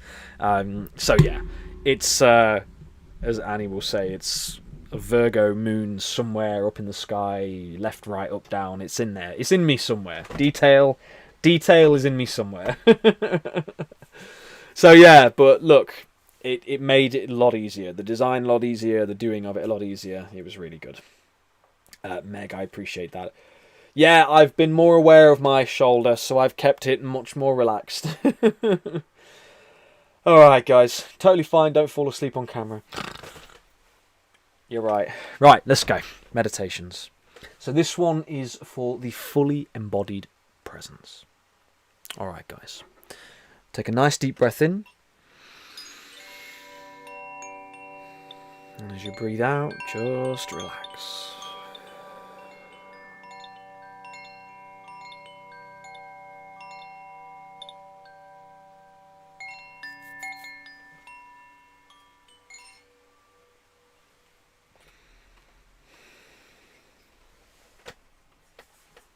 And once again, take a nice deep breath in.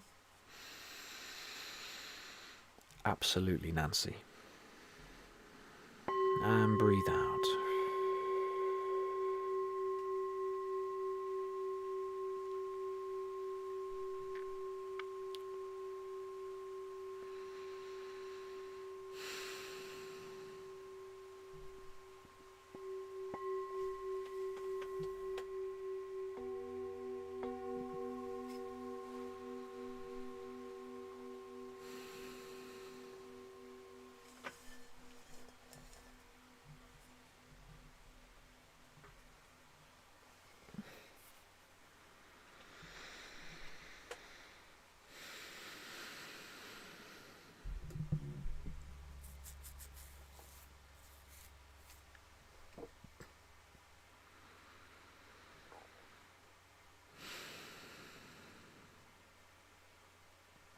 Okay. So bring yourself into the present moment.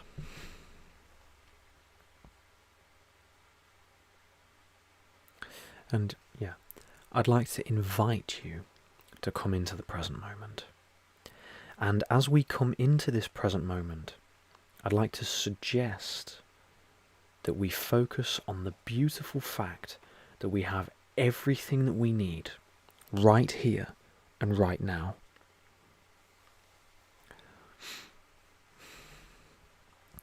Whether it's our ability to discover solutions, whether it's healing, whether it's love, whether it's relaxation, whether it's calm, whatever it is, we can find it right here and right now. So take a moment. Hopefully you can feel that silence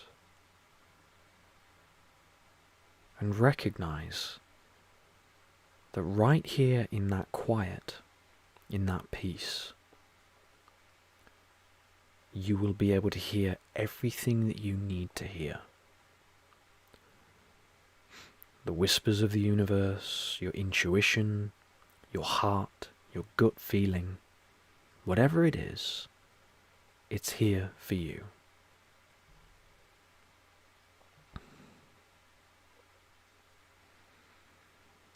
Just remaining present that we are scientifically beings of light. Your DNA is drawing gravitationally light into you.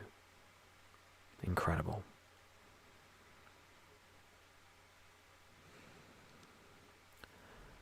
The more that our thoughts give permission to our body, the more that our thoughts give permission to our body, the more we allow in that healing, we allow in that love, that strength, that energy.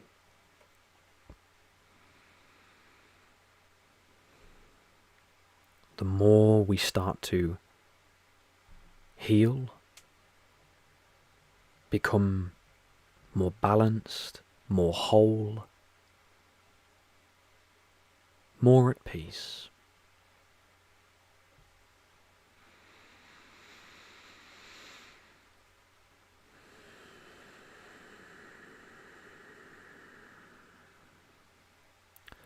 So take another nice deep breath in.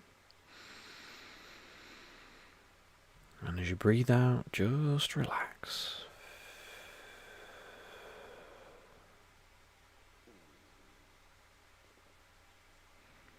So what we're going to do now is we're just going to move over to our meditation with David. So feel free to keep your eyes closed, stay in the present moment.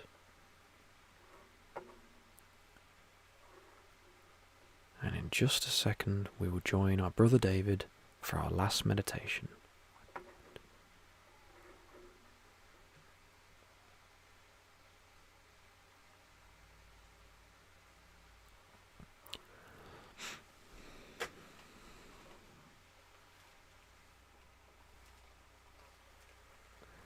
So I'll see you in just a second.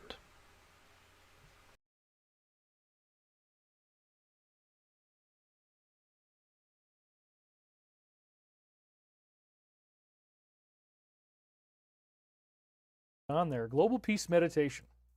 All right. So, bring us back to our center. Bring us back to a center of peace. I'd like you to close your eyes now. Take a nice deep breath. Breathe it out. Follow the path of your own breathing, going deep within, finding a place of true oasis-like relaxation. Feeling your hands tingling, your feet tingling, your body becoming warm, smooth and relaxed. Envisioning all of these difficult events working out. We pray for the safety of all the operators engaging high-value targets. We pray for the safety of our military, our intelligence community, as they finalize this most exciting job leading to the ascension of humanity in the prophesied year of 2025. Breathing more deeply, looking at all of the clues that we've had, the coming of the light body ascension, the drones of the Confederation protecting our planet from any type of disaster, which the negative is trying to spin it as if they're somehow a threat to us, and they are not. Breathing in more and more deeply, thinking of the excitement of what it will be to meet these angelic beings, to meet our galactic family, to meet the second coming of Christ. Wow. The ascension, the glowing of your own body. Once again, Michael has given us stunning time loops, stunning prophecies. We are so grateful for this opportunity to receive these messages, to receive this type of guidance, following the path of our breath, breathing healing into the planet, peace into the planet, praying for there to be as few difficulties as possible. If Project Bluebeam is near some fake alien invasion, let's hope the Alliance can stop it before any damage is caused. Praying for the healing of the planet, praying for the peace of everyone, and praying that all those, again, military intelligence operators in harm's way will be able to do what they need to do in the coming days with a minimum of difficulty, a minimum of crisis and conflict, and a minimum of loss of life. Also praying for ourselves, praying that we can have the discernment to love ourselves, to be grateful to ourselves, to be peaceful to ourselves. For in the grandest sense, you are the light. You are the love.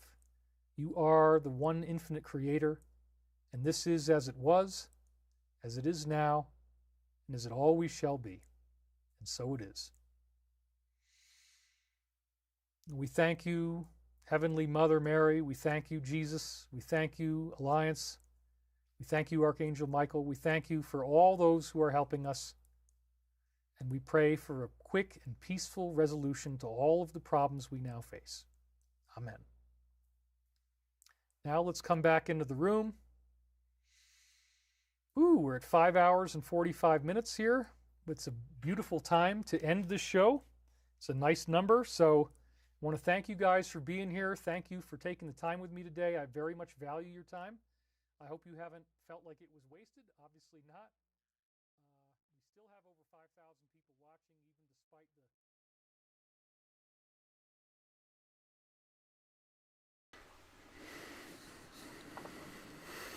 the... Those comments were bring yourself back. Apologies. Bring yourself back into the room. Take a moment. Perhaps one thing that you're grateful for. And I just want to thank you all very, very much for your very lovely, heartwarming comments. I appreciate it so, so much. I really do.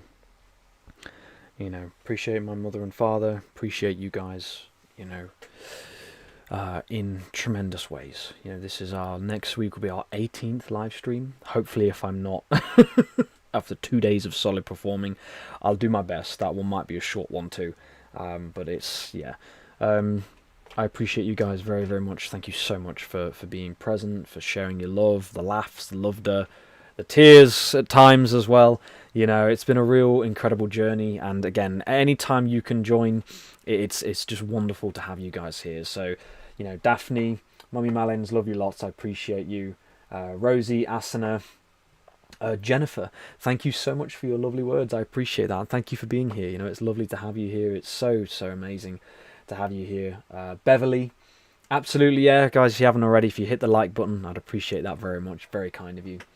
Appreciate you, Tree Dog. What I do want to do before we go is I want to show you where we're at with the pages. So I won't go into fully reading it, but I'll give you a good idea. Lucas and I have not stopped at all on them. One of them has significantly changed. So let me come over here and I'll show you. So obviously this is the Great Global Garden. This is the document we've been coming forward with.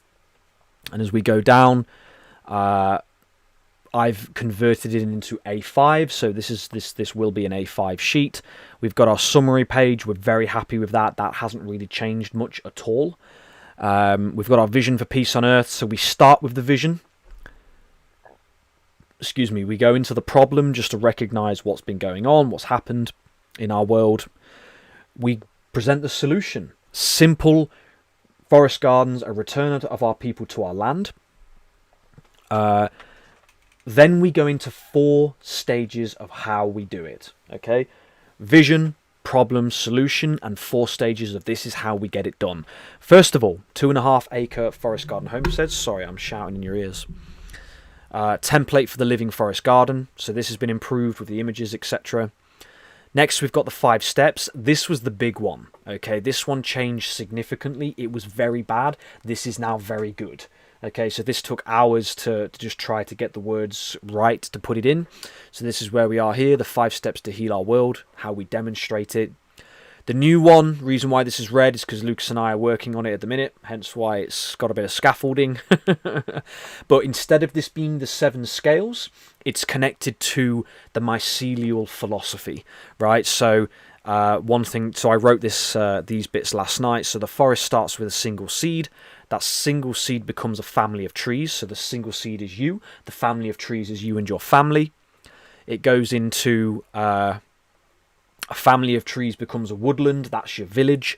Woodlands become forest. That's your county. Forests become nations. That's your country. And nations of people are connected to edible green corridors. And I'm not really sure about the last one. I put it in orange because I wasn't really happy with it. But the Great Beacon of Britain, an example for the whole planet. Okay, so this is what we've been working on. And finally, the Great Task. All right, and this is the idea that, you know, how we do it practically, playing upon the Dig for Victory. You know, Dig for Victory. Chimera, hello everyone. I hope. Oh, bless you. Thank you so much for being here, Chimera. We're sort of doing our closing here, but we appreciate you very much. Hopefully, you will be able to come and join us next weekend. It would be lovely to have you there on Sunday.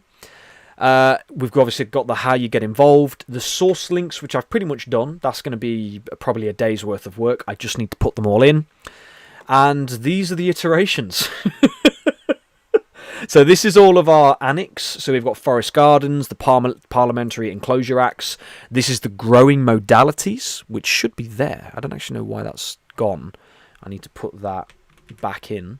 That one disappeared. Whoopsie. That's Forest Gardens. That's growing modalities. So this is all the growing modalities. Brizzy, thank you so much for the $2. I appreciate you so much. Yeah, $2. Get plenty of rest, James. See you when we see you. I appreciate you so much. Thank you for supporting me. That really means a lot. That's so kind of you. I truthfully really do mean it. I put in the Magna Carta and the Charter of the Forest. We've got the natural building methods, which I haven't shifted to A5 yet. Heritage crafts, land with living person rights, the figures for land use in the world, and then below here are all of the different versions that we've had that we've put all together. You know, it's this is only one document, by the way. This has been duplicated and added to. We have another 2 documents that are all of the versions. So in total, there's probably about 12 different versions. I said 17 the other day, but that was a bit generous.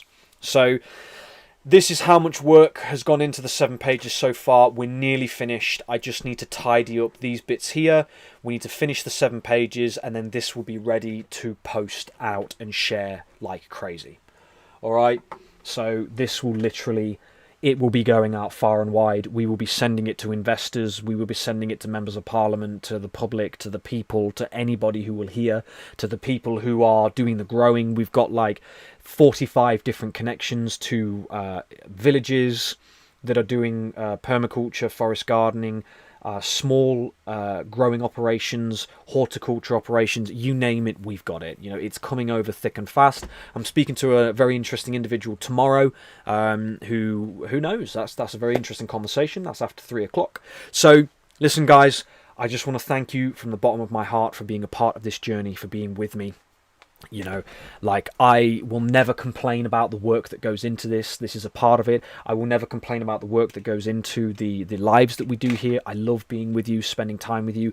You're so supportive of me. I read what my mother said a minute ago. You know, you all really do shower me with love, and I can't thank you enough. You know, it's just truly amazing that we're all here together. And so I just want to say, Chimera, by the way, I hope I pronounced your name correctly. If I didn't, I do deeply apologise. I absolutely will. So at some point, we will have the ability to share them with a link. I'm going to build the website. I'm going to do the logo. I'm going to set up Lucas and Mai's emails tomorrow. I'm going to look at doing that tomorrow. Lucas is going to finish the pages. So the answer to it is yes. All of you can have the pages. One live, once we're finished, I will give you all the ability to download them, to have access to them. That's, again, you can see we've just got a bit to finish. Sudden Eden, I love that name. Thank you so much for joining us. Appreciate the love and appreciate you being here. So I just want to say QC, Sudden Eden, Mummy Malins, Free Queen, Tree Dog, Chimera, Gail, Suzanne, Bradine, Blah, Brizzy. Let's have a look here. Daphne, Rosie, Asana, everybody who's been with us. Katie, Jennifer, Anne, Great Popcorn, Tammy. Just know that I love you all very, very much. Leilu, I appreciate you all dearly. You know, you're all absolutely amazing. I'm 100% Beverly. I'm going to go and get some rest. Nancy as well. Thank you for being here, everybody. You're all incredible. Meg, if you're still here, appreciate you deeply. And I just want to say thank you for being a part of our community. Thank you for spending time with us. I love you very much. I'm going to get a super good night's rest. Don't you worry about it. I'm still strong. I'm right here with you. Anything ever changed in my life, you'd be the first people to know. Okay? You'd be the first people to know. Jackknife, appreciate you yet. 17th show. We're still been going. So I love you all dearly. You have a beautiful, beautiful evening. Remember, links are down below. Follow me on the socials. I'll try to get into the Telegram. I'm going to get my slides ready for next Sunday.